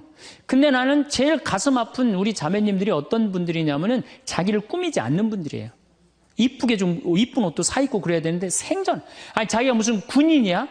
집에 있어도 파마를 해도 꼭 철모 뒤집어 쓴 거 딱 1년 내내 풀어지지도 않는 거 쓰고 앉아갖고 그냥 생전 그냥 마누라라는 게 그냥 맵시 있는 옷 한 번 제대로 입지도 않고 그럼 남편이 사는 맛이 있어요? 사는 멋이 있어요? 좀 꾸며야죠, 본인이. 예쁜 옷도 좀 사서 입고, 좀 브릿지도 좀 넣었다가, 머리도 그냥 생머리도 했다가, 이쪽으로도 묶었다가, 저쪽으로도 묶었다가, 어느 날 좀 틀어도 올리고, 이래야지 그냥 남자가 사는 맛도 있고, 사는 멋도 있을 거 아니에요. 생전 그냥, 옷도 그냥, 신부님 맵시가 있어야지 옷을 사 입죠. 그러면 좀 살도 좀 빼시고 그냥 이건 벤지 엉덩이지 구분도 안 되는 그냥 몸매를 가지고 그러니까 그냥 몸빼바지만 계속 짚고 이 집에 있으면은 어느 남자가 집에서 가고 싶어요. 본인을 꾸미시라는 거예요. 그래서 남자는요 사는 맛도 있고 사는 멋도 있는 거 멋도 있어야 돼요.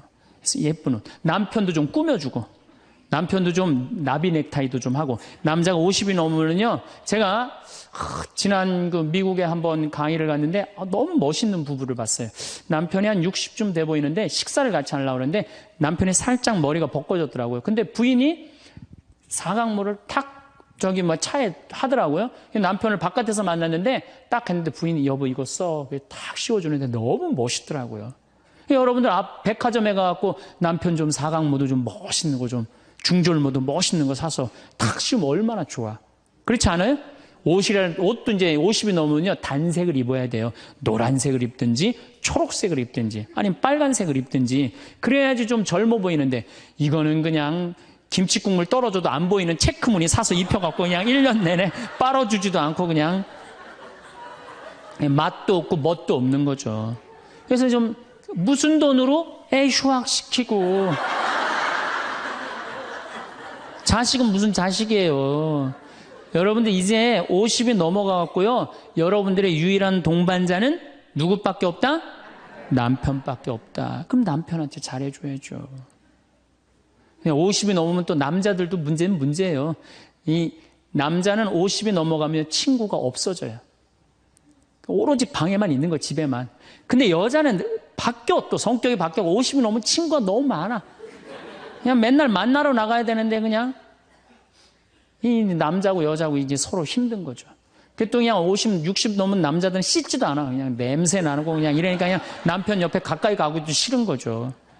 예. 근데 이 부부가요, 서로 애인같이 살아야 돼요. 우리 자매님들 자기를 애인같이 꾸며야 돼요. 그래갖고 언제든지 집에서도 깔끔하고 예쁘게 차려입으면 남자가 기분이 좋잖아요. 집도 좀 화분도 좀 예쁜 거 좀 해놓고 여행도 좀 다니고 둘이 공연도 좀 가고 극장도 좀 보러 다니고 이래야지 그냥 사는 맛도 나고 사는 멋도 날 거 아니에요. 그래서 제발 좀 성지순례 좀 가세요. 제가 여러분들한테 꼭 부탁하고 싶은 거는 옛날에 중세시대는요, 성제 집 다 팔아 갖고 갔어요. 다 팔아서 그냥 예루살렘 가는 걸로 끝나는 거예요. 거기서 죽어도 여한이 없다고. 그러니까 여러분들도 예수님 어제 복음에 자케오 얘기 나왔죠? 그거 예리고 얼마나 좋아요. 그리고 그냥 갈릴레아도 좀 호수도 가보고 얼마나 좋아요. 신부님 무슨 돈으로? 휴학시키고 그 돈이면 충분해요.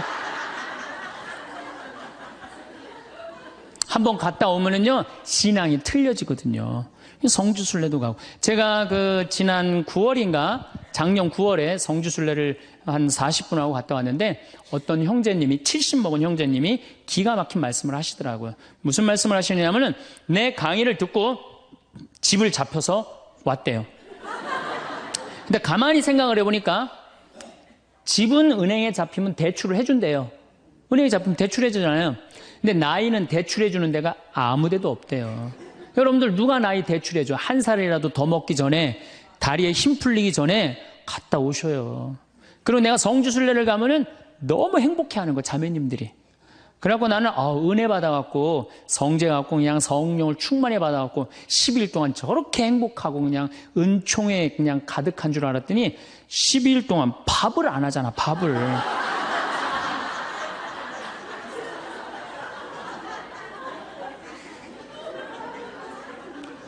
남편 부부는 맛도 있고 멋도 있어야 되지만 기도 살려줘야 돼. 남편 기도 살려줘야 돼요. 50이 넘어갖고 남편 기 살려줄 사람이 직장에서 기가 살겠어요? 사회에서 기가 살겠어요? 본인이 기가 살겠어요? 유일하게 기 살려줄 수 있는 사람은 누구밖에 없어요? 부인밖에 없어요. 부부가 50이 넘으면요, 자식들 떠나고 둘만 덩그랗게 집에 남아서 50년을 같이 살아야 돼요. 말을 정말로 남편 즐거운 말, 남편 좋은 말, 우리 남편 아직도 알통 튼튼하다.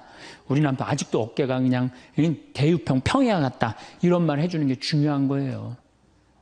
그런데 그냥 말을 진짜 못해. 내가 2000년 역사상 말 진짜 못하는 놈 한 놈 알고 있어요. 어떤 놈 진짜 말 못하느냐 하면은 십자가상 예수님 십자가 위에 매달렸을 때 왼편의 강도.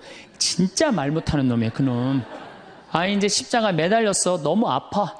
자기도 이제 죽기 일보 직전이고 옆에 구세주라는 사람도 옆에 있단 말이야. 그냥 이 사람이 막 분이 치밀었나 봐요. 야, 네가 무슨 구세주냐? 네가 구세주라면 너도 살리고 나도 살려봐라. 너도 죽는 주제에 무슨 구세주냐? 막 욕을 해댄 거예요. 그러니까 예수님이 그냥 매달려갖고 아파 죽겠는데 이놈이 이상한 소리 하니까 대꾸도 안 해요. 대꾸도 안 해. 성서 보면은 그냥 가만히 계세요. 근데 내가 2000년 역사상 진짜 말 잘하는 사람 한 사람 알고 있어요. 그게 누구냐면 오른편 강도예요. 얼마나 말을 잘하느냐면은 그렇게 얘기를 하니까 이 왼편에 있는 강도를 혼내요. 야, 이놈아, 니놈하고 나는 죽어도 싸. 강도 짓을 했으니까. 근데 저분이야말로 무슨 죄가 있어. 가난한 사람, 병든 사람 함께 해주고 인간 사랑하신 분인데, 그리고 이 강도가 한마디 해요. 주님, 마지막 날에 저를 기억해 주십시오. 그러니까 그냥 예수님이 왼편에 있는 놈한테는 대답도 안 하던 예수님이 그렇게 아파도 오른편에 있는 강도한테 한마디 해요. 너야말로 오늘 나와 낙원에 들 것이다. 이 말 한마디 잘한 바람에 그냥 예수님하고 1호로 천당에 올라간 사람 아니야. 그렇지 않아요? 루카복음 23장에 나오는 얘기예요. 루카복음에. 그러니까 여러분들 남편 칭찬을 해주세요. 남편. 얼마 전에 제가 우리 동창 신부 아버님이 돌아가셔갖고 장례미사를 갔는데 마침 그날 어떤 동탄에 있는 본당 총회장님이 은퇴 신부님 10분을 초대해갖고 식사, 보고 초대를 했어요. 부인이 보고 요리를 할 줄 알아갖고. 그래갖고 이제 그 집에 가고 보고를 먹는데, 신부님들, 은퇴 신부님들 보니까 머리가 다 벗겨진 거야, 다. 머리가 다 벗겨져갖고 있더라고요. 근데 내가 그날 마침 이제 장례미사를 해갖고 우리 주교님을 뵀는데 우리 주교님은 그래도 머리가 많이 나셔갖고 모자를 앞에다 쓰신 거야. 그래갖고 참 보기가 좋더라고요. 주교님이 아주 얼굴이 하얀이 선비같이 생기셨거든요. 그래서 내가 저녁 먹으면서 아유 신부님들은 이렇게 머리가 벗겨졌는데 우리 주교님은 아직도 머리가 나셔갖고 모자를 앞에다 쓰는데 참 보기 좋더라고. 그랬더니 은퇴 신부님 10분이 황 신부 주교님한테 가갖고 아이 샴푸 뭐 쓰는지 좀 알아봐 달라고 막 그러더라고요. 그런데 우리 식사를 한 총회장님, 그 동탄의 총회장님이 신부님, 저는 40부터 머리가 완전히 벗겨졌는데 한 번도 머리 벗겨진 것 때문에 스트레스 받은 적이 없다는 거예요. 그게 무슨 소리냐? 그랬더니 자기 부인이 40에 본당 3억 임원이었는데 3억회를 하고 집에 들어오면 막 짜증을 내고 들어온대요. 그 문을 열고 딱 한다는 부인이 첫 입을 열어서 하는 소리가 답답해 죽을 뻔했다고. 여보 3억회가 그렇게 답답해? 그러면 그 부인이 그러는데 여보 나는 3억회를 하는데 60이 먹은 그 본당의 회장님들이 머리가 빽빽하게 꽉 차 있으면은 그 머리를 보고 회의를 하면 가슴이 답답하다는 거야. 그리고 이제 자기 남편을 보고 머리가 완전히 대머리인 남편을 보고 한마디 한대요. 이제야 가슴이 뻥 뚫린다고. 이게 얼마나 남편을 기를 살려주는 말이에요. 그렇지 않아요? 그러니까 여자는 맛도 있고 멋도 있고 누구 기도 살려줘? 남편 기도 살려줘야 되는 거예요. 부처님은요 7종류의 아내가 있다고 그래요. 첫째, 남편을 죽이는 아내가 있대요. 더러운 마음을 가지고 남편에 대한 사랑이 없고 남편을 업신여기는 아내. 아내가 권력이 세면 남편이 모든 것을 참고 침묵하기 때문에 그 참느냐고 빨리 죽는데요. 남편을 죽이는 아내가 있대요. 두 번째는 도둑과 같은 아내가 있대. 남편이 힘들게 돈 벌어 갖고 오면은 그거 그냥 막 써갖고 그냥 살림살이 엉망으로 하는 아내. 도둑과 같은 아내. 셋째, 주인과 같은 아내. 주인 행세하는 거죠. 그래갖고 그냥 자기는 일 안 하고 남편 막 시키는 주인과 같은 아내가 있고. 그 다음에 네 번째는 어머니와 같은 아내가 있대요. 항상 남편을 사랑하며 자식 대하는 것처럼 남편을 보호해주는 아내가 있대요. 그 다음에 누이 동생과 같은 아내. 남편을 섬기기를 다하고 자매와 같은 귀여움을 떨고 애교를 떠는 그런 누이 동생과 같은 오빠 하면서 그런 아내가 있다는 거예요. 그 다음에 친구 같은 아내가 있다는 거예요. 직장에서 마치고 피곤해서 돌아오면은 남편을 반가이 맞이해주고 술 한잔을 하면서 하루를 이야기를 나누는 친구 같은 아내. 그 다음에 이건 시대에 좀 안 맞지만은 종과 같은 아내, 남편을 극진히 섬기는 아내가 있다는 거예요. 여러분들은 7번째 중에 몇 번째에 들어가세요?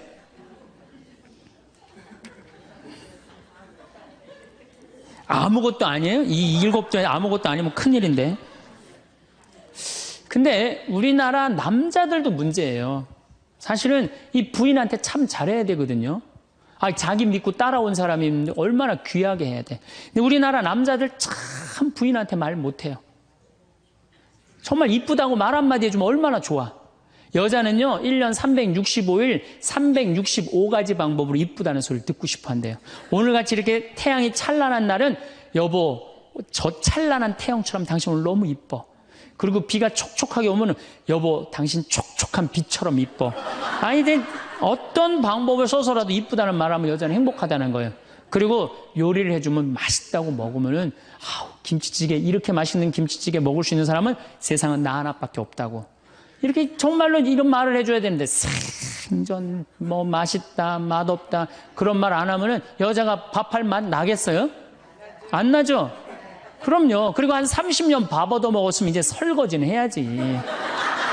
그렇게 얻어먹었으면 설거지는 해야지. 양심 있는 거 아니야? 그렇지 않아요? 여자는 언제 행복하냐면 남편이 자기 살림을 도와줄 때 행복하다고 그러더라고요. 내 얘기를 듣고 어떤 형제님이 17년 동안 설거지 할 생각을 한 번도 안 했대. 17년 동안. 그래갖고 이제 내 얘기를 듣고 이제 자기도 이제 해봐야 되겠다. 그렇게 생각을 하고 저녁에 여보 당신 반찬하냐고 애쓰고 밥하냐고 애썼으니까 내가 설거지 해줄게. 앉아서 텔레비 봐. 그랬더니 부인이 그러더래요.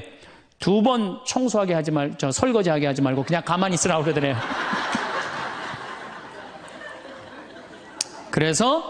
그래서 이 남편이 그랬대요. 아니야, 내가 오늘 해보고 싶어서 그래. 그리고 설거지를 했대요. 그리고 이제 그 형제는 미사 해설하러 성당에 갔는데 메시지가 왔대요. 여보, 나는 오늘 당신이 한 설거지 지금 다시 하고 있어. 하지만은 오늘처럼 행복한 날은 없어. 17년 결혼 생활 중에 오늘처럼 행복한 날은 없어. 고마워. 내 살림살이를 도와줘서. 그 메시지를 형제님이 나한테 보냈어요. 신부님, 요 조그만 거 이렇게 행복할 수 있는데 내가 왜 이제까지 안 했는지 모르겠다고. 그러니까 우리 정말 부인한테, 정말로 자매님들한테 서비스 해줘야 돼. 이제는 서로를 사랑해야 돼요. 서로를 사랑하고 아껴줘야 돼요. 근데 우리나라 남자들이 얼마나 말을 못하냐면 이게 진짜로 있었던 일이에요. 65살 먹은 형제님이 꿈을 잘 꾼 거야. 그래갖고 로또를 산 거야, 금요일 날. 그래갖고 그냥 가슴이 부풀은 거야. 왜 부인한테 막 자랑을 한 거야. 내가 꿈을 꿨는데 이거 오늘 된다. 그리고 보통 꿈이 아니다. 막 돼지가 막 수천 마리 왔다 갔다 한 꿈을 꿨는지. 그래갖고 그냥 막 들떠있는 거야. 그러니까 부인이 콧소리로 한마디 한 거야. 여보, 그 로또 되면 당신 그 돈 뭐 할 거야? 그랬더니 남자가 정색을 하고 그러더래요. 내가 이 로또 되면은 온 세상 사람한테 다 나눠줘도 당신한테는 한 푼도 안 줄 거야. 아니, 아직 된 로또도 아닌데. 당첨되고 난 다음에 그러면 몰라도 당첨도 안 됐는데. 귀양 이렇게 말하면 얼마나 좋아요. 여보, 당신 평생 나한테 시집 와갖고 고생만 했는데 내가 로또 되면 내가 당신 다 줄게. 쓰고 싶은 대로 다 써. 아니, 당첨도 안 된 로또인데. 그렇게 말하면 얼마나 기분이라도 좋아요. 근데 그냥 내가 온 세상 사람한테 다 나눠줘도 당신한테 한 푼도 안 줄 거야. 이게 할 말이에요. 근데 우리나라 남자들이 이런다고요. 다른 형제님들이 마누라 너무너무 이쁘고 좋겠다고 살아봐라야 눈 한번 하얗게 뜨고 하면 그런 독사가 없다. 이런 말 해대면은 우리 마누라는 얼굴만 이쁜 게 아니라 마음은 비단이야. 기분이 얼마나 좋아요. 참 고운 말을 못하는 거야. 그냥 온 세상 사람한테 다 나눠줘도 당신한테는 한 푼도 안 준다. 그러니까 이 부인이 너무 열받아갖고 한 달 반 동안 밥을 안 해줬대요. 그리고 진짜 무서운 건 집안에서 폭력이에요, 폭력. 더욱이 남자가 여자를 때리는 건 있을 수 없는 일이에요. 부부가요, 때린다는 건 있으면 안 돼요. 아니, 여자가 남편한테 결혼을 할 때는 이 험난한 세상, 저 힘 있는 남자한테 보호받고 싶어서 결혼하는 거 아니에요? 그렇지 않아요, 보통? 그런데 그 남편이 자기를 때린다고 생각하면요, 이건 치욕이에요, 여자한테는. 그래서 남자가 여자를 때리면 안 돼요. 정말로 이것도 진짜 있었던 일인데 70이 다 돼가는 할머니인데 평생 남편한테 맞으면서 살았대요. 그런데 또 친구 하나가 평생 남편한테 둘이 이제 할머니가 이제 둘이 친구야. 서로 맞고 살아갖고. 근데 그 평생 맞은 할머니가 하루는 이 친구 할머니한테 전화를 한 거야. 막 웃으면서 전화했대. 너 뭐가 이렇게 좋아갖고 전화했냐? 그랬더니 우리 남편이 이번에 병원에 갔는데 글쎄 3개월밖에 못 산다고. 나 지금 입을 뒤집어 쓰고 지금 웃으면서 너한테 전화하는 거라고. 이건 너무 불행하지 않아요? 너무 불행하지 않아요? 정말로 자기 부인 아파서 죽는데 따라 죽는 남편도 있는데 이게 그냥 자기 남편 3개월밖에 안 산다고 이불을 뒤집어 쓰고 막 웃으면서 그냥 전화를 할 정도면 이건 같이 살지 말아야지. 그렇죠? 그러니까 여러분들 남편한테 잘하세요. 또 여기 있는 우리 형제님들 누구한테 잘해요?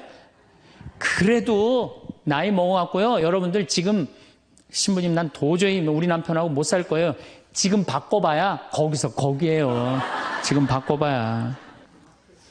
자, 남자하고 여자하고 얼마나 서로를 이해를 못하느냐 하면은 남자는 하루에 2,000마디만 하면은 말 끝난대요. 근데 여자는 하루에 6,000마디를 해야 된대요. 그러니까 여자가 훨씬 말이 많은 거죠.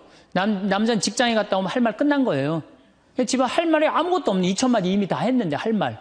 남자로 사람으로서 할 말 끝났는데 뉴욕의 게리 머카스라는 교수가 이 통계를 냈어요. 그래갖고 여자는 남자가 남편이 집에 들어올 때만 기다리는 거야.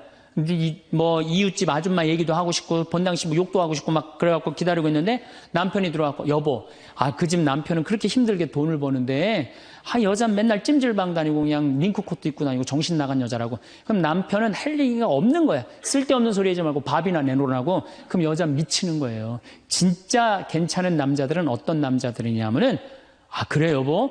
그럼 안 되지. 부인이 살림을 잘 살아야지. 남자가 그렇게 고생을 하는데 추임새를 넣어주고 속으로 외우세요. 500마디, 1000마디, 2000마디. 그래갖고 딱 속으로 4000마디 딱 끝나면 여보 이제 자자. 이래야지 이 남자는 후환이 없는 남편이에요. 여자 말을 들어줘야 돼요. 예, 그래서 남자하고 여자하고 틀린 점이 이거야. 반대로 우리 자매님들은 여자는 흥분을 하면 5분이면 흥분이 끝난대요. 그래갖고 막 장보러 들어와갖고 막 욕을 5분만 하면은 아무 일도 없었던 듯이 부엌에 들어가고 콩나물도 따고 멸치 대가리도 딴대요. 아무 일도 없었던 듯이. 근데 남자는 5분 동안 바가지 긁을 동안 가만히 있는데요. 5분 지나면 그때부터 승질이 나기 시작한대. 근데 남자는 한번 승질이 나면 최소한 30분은 성질을 내야 된대. 그래서 5분 지나고 나가고 이제 그때부터 이제 여자는 마음이 착 가라앉은 상태에서 저녁 준비를 하는데 그때부터 남자는 이제 거실에서 소리 지르는 거야. 내가 말이야 뭘 잘못했다고 네가 맨날 그러냐고 막 소리 지르면 마음이 가라앉은 여자가 나와서 남자 불을 질러요, 속에다가. 뭐라고 그러냐면 당신은 말만 하면 이렇게 성질을 내고 그러느냐고. 자기는 이미 다 흥분 가라앉은 상태에서 막 성질 내는 남편한테 불은 자기가 질러놓고. 그러면 안 된다는 얘기죠. 30분 동안 길길이 뛰게 놔두란 얘기예요. 승질을 건드려 놨으면은. 어쨌든 우리가 이 인생을 외롭게 살고 싶지 않다면은 부부가 사랑하는 수밖에 없어요. 그래야만이 우리 인생이 풍요로워요. 더욱이 여러분들 노년 50년 60년 부부밖에 없어요. 훈련하면 된대요. 그 부부 사랑 훈련하는 그 많은 책자를 읽어보면요, 그 서로 훈련이 안 돼 있어서 그렇지 훈련하면 서로 사랑한대요. 그리고 외롭지 않다는 거예요. 다음 시간에는 이제 정말로 그렇다면 구체적으로 우리가 외롭지 않는 방법에 대해서 이야기를 나누도록 하겠습니다. 감사합니다. 황창현 신부님의 외로우십니까? 명강의 잘 보셨나요? 신부님 말씀처럼 외로움은 행복함 속에서도 문득 나올 수 있는 늘 함께하는 감정 중 하나입니다. 나이가 들어서 외롭지 않기 위해서는 여러 가지 방법을 고려해 볼 수 있습니다. 여기 몇 가지 제안을 드립니다. 사회적 관계 유지. 가족과의 관계 자주 연락하고 만나는 시간을 가지세요. 가족과의 유대는 큰 위로가 됩니다. 친구와의 교류 정기적으로 친구들과 연락하고 만나는 계획을 세우세요. 친구들과의 관계를 유지하는 것은 매우 중요합니다. 커뮤니티 참여 지역 커뮤니티나 동호회, 자원봉사 활동 등에 참여하세요. 새로운 사람들을 만나고 사회적 네트워크를 넓히는 기회가 됩니다. 취미와 관심사 찾기. 취미활동 자신이 좋아하는 취미를 지속적으로 즐기세요. 취미를 통해 새로운 사람들을 만날 수도 있습니다. 자기개발, 새로운 기술이나 지식을 배우는 것도 좋습니다. 다양한 활동을 통해 삶의 만족도를 높일 수 있습니다. 신체적 건강 유지. 규칙적인 운동은 신체적 건강뿐만 아니라 정신적 건강에도 큰 도움이 됩니다. 건강한 식습관, 균형 잡힌 식사를 통해 건강을 유지하세요.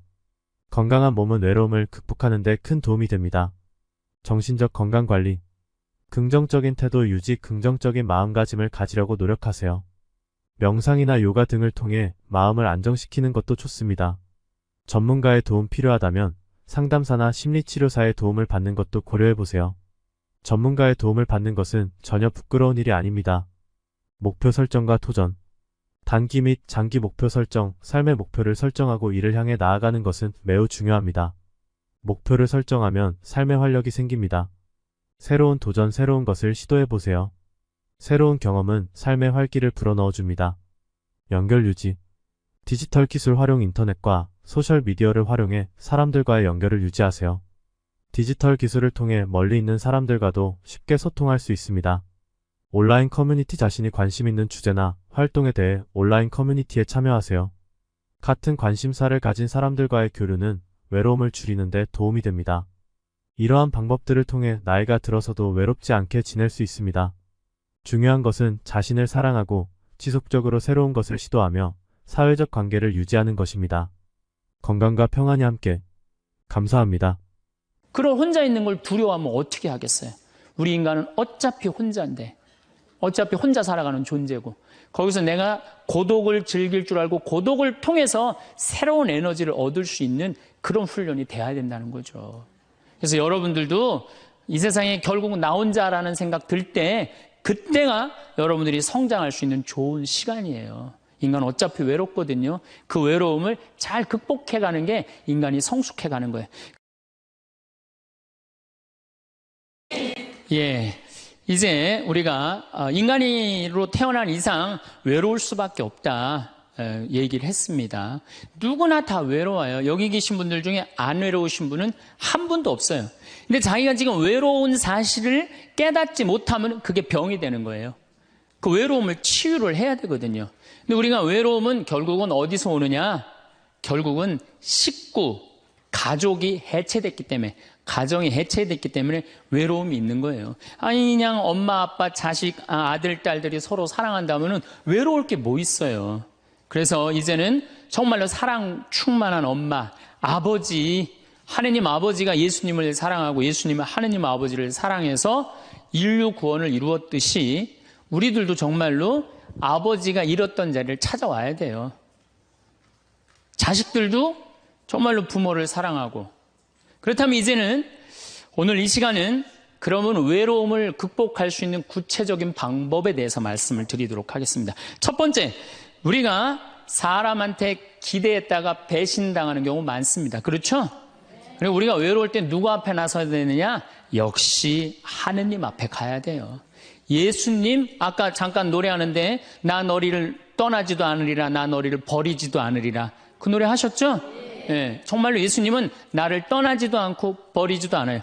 제가 중학교 2학년 때, 중학교 1학년 때 조금씩 뼈가 아프더라고요. 그냥 무릎도 아프고 뭐 이 팔도 아프고 뼈가 아프더라고요. 나는 뼈가 아픈 이유가 내가 너무 돌아다녀서 난 아픈 줄 알았어요. 우리 어머니 말씀에 의하면은 태어나서 걸어 다니기 시작하면서부터 돌아다녔대요, 제가. 정말로 제가 많이 돌아다닌 거예요. 정말로 제가 생각해도 우리 어머니가 해가 떨어지기 전까지 내가 집에 들어온 적이 없다는 거예요. 그렇게 돌아다녀서 너무 돌아다녀서 뼈가 아픈 것 보다 그렇게 생각을 했었어요. 중학교 2학년 때 6월 2일 날이에요. 까먹지도 않아요. 아침에 일어나려고 했는데 몸이 안 일어나지더라고요. 딱 보니까 팔도 안 움직여지고 다리도 안 움직여진 거예요. 병원에 가봤더니 루마티스 관절염이라는 거예요. 그래갖고 내가 움직이질 못했어요. 6개월 동안 밥도 이 손이 오므라져야지 밥을 먹죠. 걸어 다니지도 못하고. 그래서 학교를 2년을 못 다녔어요. 2년. 총 고등학교 1학년까지 3년을 못 다녔어요. 근데 학교 못 다닐 때 제일 부러운 게 누구냐? 가방 들고 학교 가는 애들이 제일 부러워요. 그럼 아침에 걔네들은 학교 가고 어쨌든 공부를 하든 하루 종일 놀다 오잖아, 학교 가서. 근데 나는 아무데도 내 말을 들어주는 사람도 없고 말할 데도 없고 너무 고독한 거죠. 그 외로움이 뭔지를 저는 너무 어렸을 때 알은 거죠. 그래서 해 뜨는 게 싫었어요. 왜냐면 뭐 친구가 있어야지. 난 또 수다 떨기 무지하게 좋아했는데 이 수다 떨 놈이 있어야지. 학교 가고 친구가 없는데. 그래서 저는 아침에 해가 뜨면은 어디로 출근을 했느냐면 성당으로 출근을 했어요. 남들은 다 학교 갔지만은 나는 성당에 가까우니까 성당 가서 앉아 있는 거예요. 성당 앉아 있으면 이제 십자가에 계신 예수님한테 말을 걸기 시작하는 거죠. 거기 왜 매달려 있느냐. 그 어린 나이에. 그럼 뭐 나 얘기할 사람이 누가 있어요? 아무도 없잖아요. 그러다가 또 예수님하고 얘기하다가 지치면은 오르간 노래하고, 그러다 또 성당 의자에서 자고, 그럼 오후 4시 되면은 나는 또 집에 오는 거예요. 그러니까 나한테 내 인생의 학교는 성당이 학교였어요. 그리고 내 선생님은 누구였느냐? 예수님이 선생님이었어요. 근데 처음에는 그게 기도인지 몰랐어요. 그냥 예수님하고 얘기하는 거예요. 나 오늘은 어떻고 저떻고. 근데 그게 어느 날은 1시간도 짧고 어느 날은 2시간도 짧고 어느 날은 10시간 앉아 있어도 시간 가는 줄 모르는 거예요. 어떨 땐 사람하고 얘기하기 싫고 누구하고만 얘기하고 싶어? 예수님하고만 얘기하고 싶은 거예요. 그러면서 중학교 2학년, 3학년, 고등학교 1학년 내내 성당에서 지낸 거예요. 내내. 그런데 이제 내가 이제 몸이 아프니까 사람들은 뭐 병신이다, 학교를 안 다니니까 폐륜하다, 뭐 또 그냥 비가 오는 날은 그냥 길에서 쓰러지니까 무슨 저기 쓰러지면 막 간질이다, 뭐 별 소리를 다 했죠. 나를 두고. 참 괴롭더라고요. 근데 성당에 와서 예수님한테 하면은 참 예수님은 비밀도 잘 지켜줘. 예수님은 사람들한테 얘기하면 막 이 사람 저 사람한테 내 얘기 퍼뜨리고 그러잖아요. 예수님은 한번 말하면요 남한테 말을 퍼뜨리질 않아. 예수님은 얼마나 말하기가 좋아요. 그러니까 내 그 가장 외로운 시기에 내 동반자는 누구였느냐? 예수님이었어. 예수님. 그러니까 시간이 지나면 지날수록 내가 누구한테 나의 삶을 의지하고 내 외로움 고독의 시간에 나와 함께 해줬던 분이 누구였느냐? 예수님이었다는 거죠. 여러분들도요 인생 살아가면서 어려울 때 있어요. 그런데 엉뚱한데 무당한테 가서 의지하지 말고 다른 데 가서 의지하지 말고 내게 언제나 24시간 들어주는 누구한테 의지하면 돼요? 예수님한테. 예수님은 언제든지 날 받아주신단 말이에요. 그리고 나 같은 인간을 어떻게 예수님이 받아줄까 걱정하지 마세요. 예수님은요, 요한복음 4장에 보면요, 그 사마리아의 그 우물가에서 여자를 만났는데 그 여자 5번 이혼한 여자예요. 5 남자하고 살은 여자예요. 여러분들 5 여자하고 살은 5 남자하고 살은 여자 어떨 것 같아요? 저 여자는 5 남자하고 결혼해서 이제까지 5번을 남자를 가로써 상대할 것 같아요? 안 할 것 같아요? 안 하죠? 근데 예수님은 그 여자하고요, 인류 구원과 경배를 얘기를 해요. 그러니까 예수님은 안 받아들일 사람이 하나도 없다는 거예요. 모든 사람 다 받아들이는 분이 예수님이에요. 나 같은 죄인도 용서받을 수 있을까요? 그 정도면요, 용서받을 수 없는 사람 한 사람도 없어요. 마르코복음 5장에 보면은 예수님이 회당장 야이로의 딸을 살리러 가요.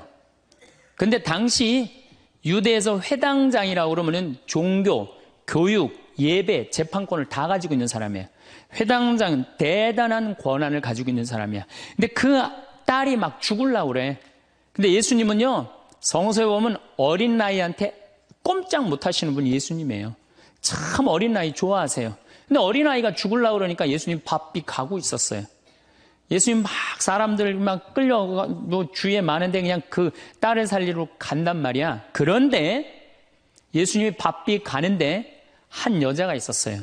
이 여자는 12년 동안 하혈을 한 여자예요. 12년 동안. 당시 유대에서 여자가 피를 흘린다, 그럼 7일 동안 부정하다고 그랬어요. 그리고 피를 흘리는 여자 몸에만 닿아도 저녁까지 부정하다고 그랬어요. 더욱이 레위기 15장에 보면은 여자가 피를 흘리는 내내 부정하다고 그랬어요. 이 여자는 몇 년 동안 피를 흘리냐면 12년을 피를 흘렸어. 그러니까 12년 동안 사람 취급 못 받은 여자예요. 더욱이 이제 내가 이제 병을 고치려고 있는 돈을 누구한테 다 탕진했어? 의사한테 다 탕진하고 돈도 한 푼도 없지. 12년 동안 부정한 여자지. 그리고 이 여자 몸에만 닿아도 이 부정하다고 사람들이 이 여자 근처에도 안 간 거야. 근데 이 여자는 정말 이제 낫고 싶은 거야. 너무너무 낫고 싶은데 예수님이라는 분이 저분은 나를 고쳐줄 거라는 믿음이 있었던 거죠. 그래갖고 그 앞에 나서서 저를 낫게 해주십시오, 이 말을 못했던 거예요. 너무 창피하잖아요. 12년 동안 피 흘린 여자가 사람 취급도 못 받았는데 감히 어떻게 예수님 앞에 나서서 나 지금 피 흘리니까 나 좀 고쳐달라고 얘기를 하겠어요? 그렇지 않겠어요? 그러니까 예수님 가는 뒤에 옷자락만이라도 잡으면 내가 나을 수 있지 않은가. 그래갖고 예수님 옷자락을 잡아요. 근데 사실은 이것도 굉장히 용감한 행동이죠. 왜냐하면 이 여자 몸에 다도 부정한데 이 부정한 여자가 그 거룩한 예수님 옷자락을 잡으니까 이 얼마나 부정한 일이에요. 이 여자가 뒤에서 예수님 옷을 딱 잡은 거야. 근데 싹 나버린 거예요. 기가 막힌 일이 본인한테 벌어진 거죠. 그리고 예수님이 그냥 가면 되지. 뭘 그걸 또 서갖고 또, 기적의 힘이 나간 걸 아시고 찾는 거예요. 나한테 지금 기적의 힘이 나갔다. 그 많은 사람들이 예수님을 밀쳤다고 그러거든요. 근데 저는 이 성서를 읽으면서도 믿음이 있는 사람한테 기적이 일어나는 거죠. 믿음이 없는 사람한테 기적이 안 일어나요. 그 많은 사람이 예수님을 밀쳤는데 다 기적이 안 일어났는데 이 여인에게만 기적이 일어난 거죠. 그 기적의 힘이 빠져나간 걸 이 여인이 믿음이 있었기 때문에 그런 거죠. 찾아요. 어떤 내가 지금 기적의 힘이 나갔다. 누구냐? 그러니까 이 여자가 쭈삣쭈삣 나와요. 주님, 제가 만졌습니다. 이 거룩한 예수님을 12년 동안 피가 흘린 여자가 만진 거야. 그러니 우리 입장에서 보면은 얼마나 기분 나쁠 수 있어요. 부정한 여자가. 내가 지금 동티난다고 그러죠?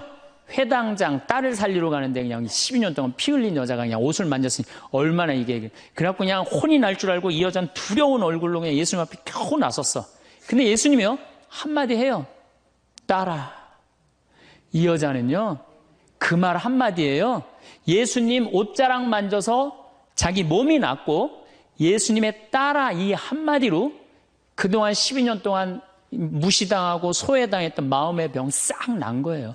딸아, 내 믿음이 너를 살렸다. 그 다음에 예수님이 또 한마디 하세요.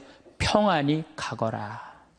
여러분들 아무도 나를 돌아보지 않는다 하더라도, 나를 돌보는 사람이 아무도 없다 하더라도 누구한테 손을 뻗쳐서 옷자락을 잡으면 여러분들은 평안해질 수 있어요? 예수님한테. 딴 데 엉뚱한 데 가서 여러분들 외로움 달래려고 그럴 필요 하나 없어요. 예수님 앞에 나서면 돼요. 그런데 문제는 신부님 예수님 앞에 잘 나서지지가 않아요. 저도 중학교 2학년 때 하루아침에 기도된 게 아니에요. 제가 얘기했잖아요. 출근했다고 아침 9시에. 학교 간 거지. 성당에 하루 종일 앉아 있었는데 2년을 그렇게 앉아 있었어요. 2년을. 그것도 아침 9시, 오후 4시까지. 아무것도 할 일이 없으니까. 뭐 공부를 해, 뭐를 해, 학교를 안 다니니까. 그냥 하루 종일 성당에 앉아 있는 거야. 그 다음에 이 노래가 참 중요해요. 내가 오르간 반주하면서 성가라는데 그것처럼 행복한 시간이 없더라고요. 그러니까 여러분들 예수님하고 가까워지려면요. 나 오늘부터 마음 잡고 예수님하고 기도할 거야. 그래갖고 성당에 앉아갖고 딱 기도 무지하게 오래 한 것 같아. 딱 시계 보니까 5분 지났어. 5분. 그건 기도가 아니에요. 예수님하고 오래 머무르는 거. 한 공간 안에서 그게 기도의 시작이에요. 그래서 그게 한 달, 2달, 3달, 1년, 2년. 그래서 미사가 중요한 거예요. 매일 미사 30분, 1시간 전에 와서 기도하고 그게 은총의 시간이라는 거예요. 그래서 여러분들 외로우신 분들 어디로 가면 돼? 예수님한테 가라. 성당에 가서 앉아 있어라. 성체 앞에 머물러라. 그러면은 예수님이 뭐라 그래? 따라 평안히 가거라. 떠날 때는 그렇게 예수님 말씀하신다는 거죠. 그래서 내가 외로울 때 어디를 찾아가면 되냐? 예수님한테 찾아가면 된다. 그 얘기입니다. 예수님은 우리를 얼마나 사랑하시느냐면 당신이 이제 내일 저녁에 죽을 거야. 내일 낮에 죽을 거야. 최후의 만찬 때 너무너무 사랑해. 내가 너무너무 사랑하는 아들, 딸들이야. 그 제자들 정말 너무 사랑해. 그런데 내가 이제 내일이면 죽을 건데 이 제자들 놔두고 가기가 마음이 짠하단 말이에요. 그래서 예수님이 어떻게 다 겉옷을 걷어붙이고 너희들 다 앉아. 그래갖고 발을 씻어줘요. 여러분들 이제 내가 이제 암이 걸렸어. 내가 암이 걸려갖고 이제 온몸에 이제 다 뼈까지 암이 다 전이 됐어요. 복수까지 다 찼어. 아무래도 이번 주 중으로 죽을 것 같아.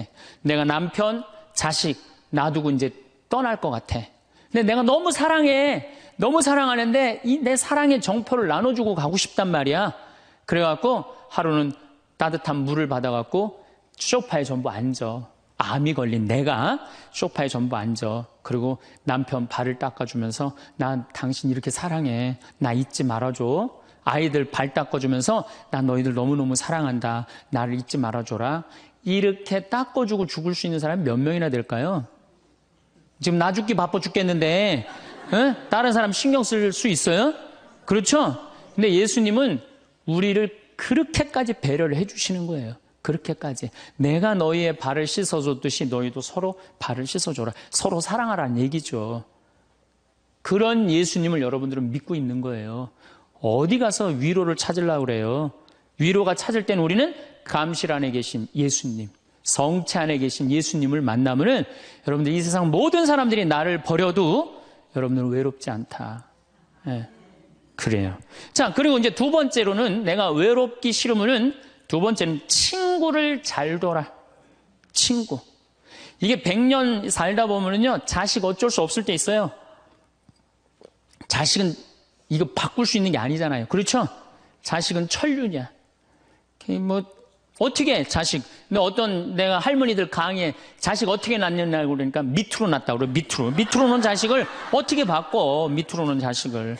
남편도요, 말씀드리지만은 지금 60에 바꿔봤자 그게 그거예요. 60에 바꿔봤자. 그런데 친구는 내가 선택할 수 있어요, 없어요? 그리고 친구는 이런 많은 분들 여기 지금 계시잖아요? 그럼 그 중에 정말로 괜찮은 사람이 눈에 띄어요. 정말로 사람이 진중하고 따뜻하고 편안하고 그런 사람이 있어요. 그럼 그런 사람 친구하시면 돼요. 우리 인생에 친구처럼 중요한 게 없어요. 여러분들 내가 부부싸움을 했어. 부부싸움을 해갖고 내가 이놈의 집에서 더러워서 내가 못 살겠다. 그래갖고 보따리 싸들고 나왔어. 저녁 8시에. 그래갖고 친구한테 전화하고, 친구야, 나 지금 부부싸움에서 보따리 싸들고 나왔거든? 근데 나 어디 딱히 갈 데가 없는데 나 니네 집에서 오늘 하룻밤만 재워줘. 남편도 있고 자식도 있지만 니네 집에서 하룻밤만 재워줘라고 전화할 수 있는 친구가 몇 명이나 될 것 같아요, 여러분들? 몇 명이나 될 것 같아요? 쉽지 않을 거려. 그 집에 남편도 있고 자식도 있는 집에 내가 보따리 싸들고 그 집에 가갖고 하룻밤 자는 거. 그런 친구 3명만 있어도 행복하다는 거예요. 그런 친구 10명 있으면 진짜 행복하다는 거. 영국에서 연구 결과가 나왔어요. 그런 친구 27명 있는 사람이 제일 행복하대요. 근데 그런 사람이 얼마나 돼요? 그러니까 이젠 친구 사귀는 일에 신경을 좀 쓰라는 얘기예요. 저는 내가 이렇게 강원도 평창에서 이제 서울 쪽으로 강의 나올 때 늦게 끝날 때가 있어요.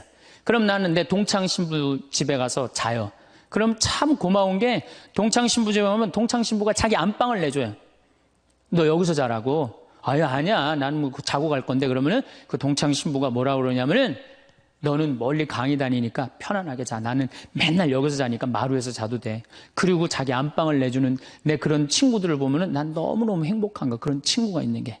제가 이제 강원도 평창에 이제 생태마을 저는 수원교구 신부인데 원주교구에 들어가서 살아요.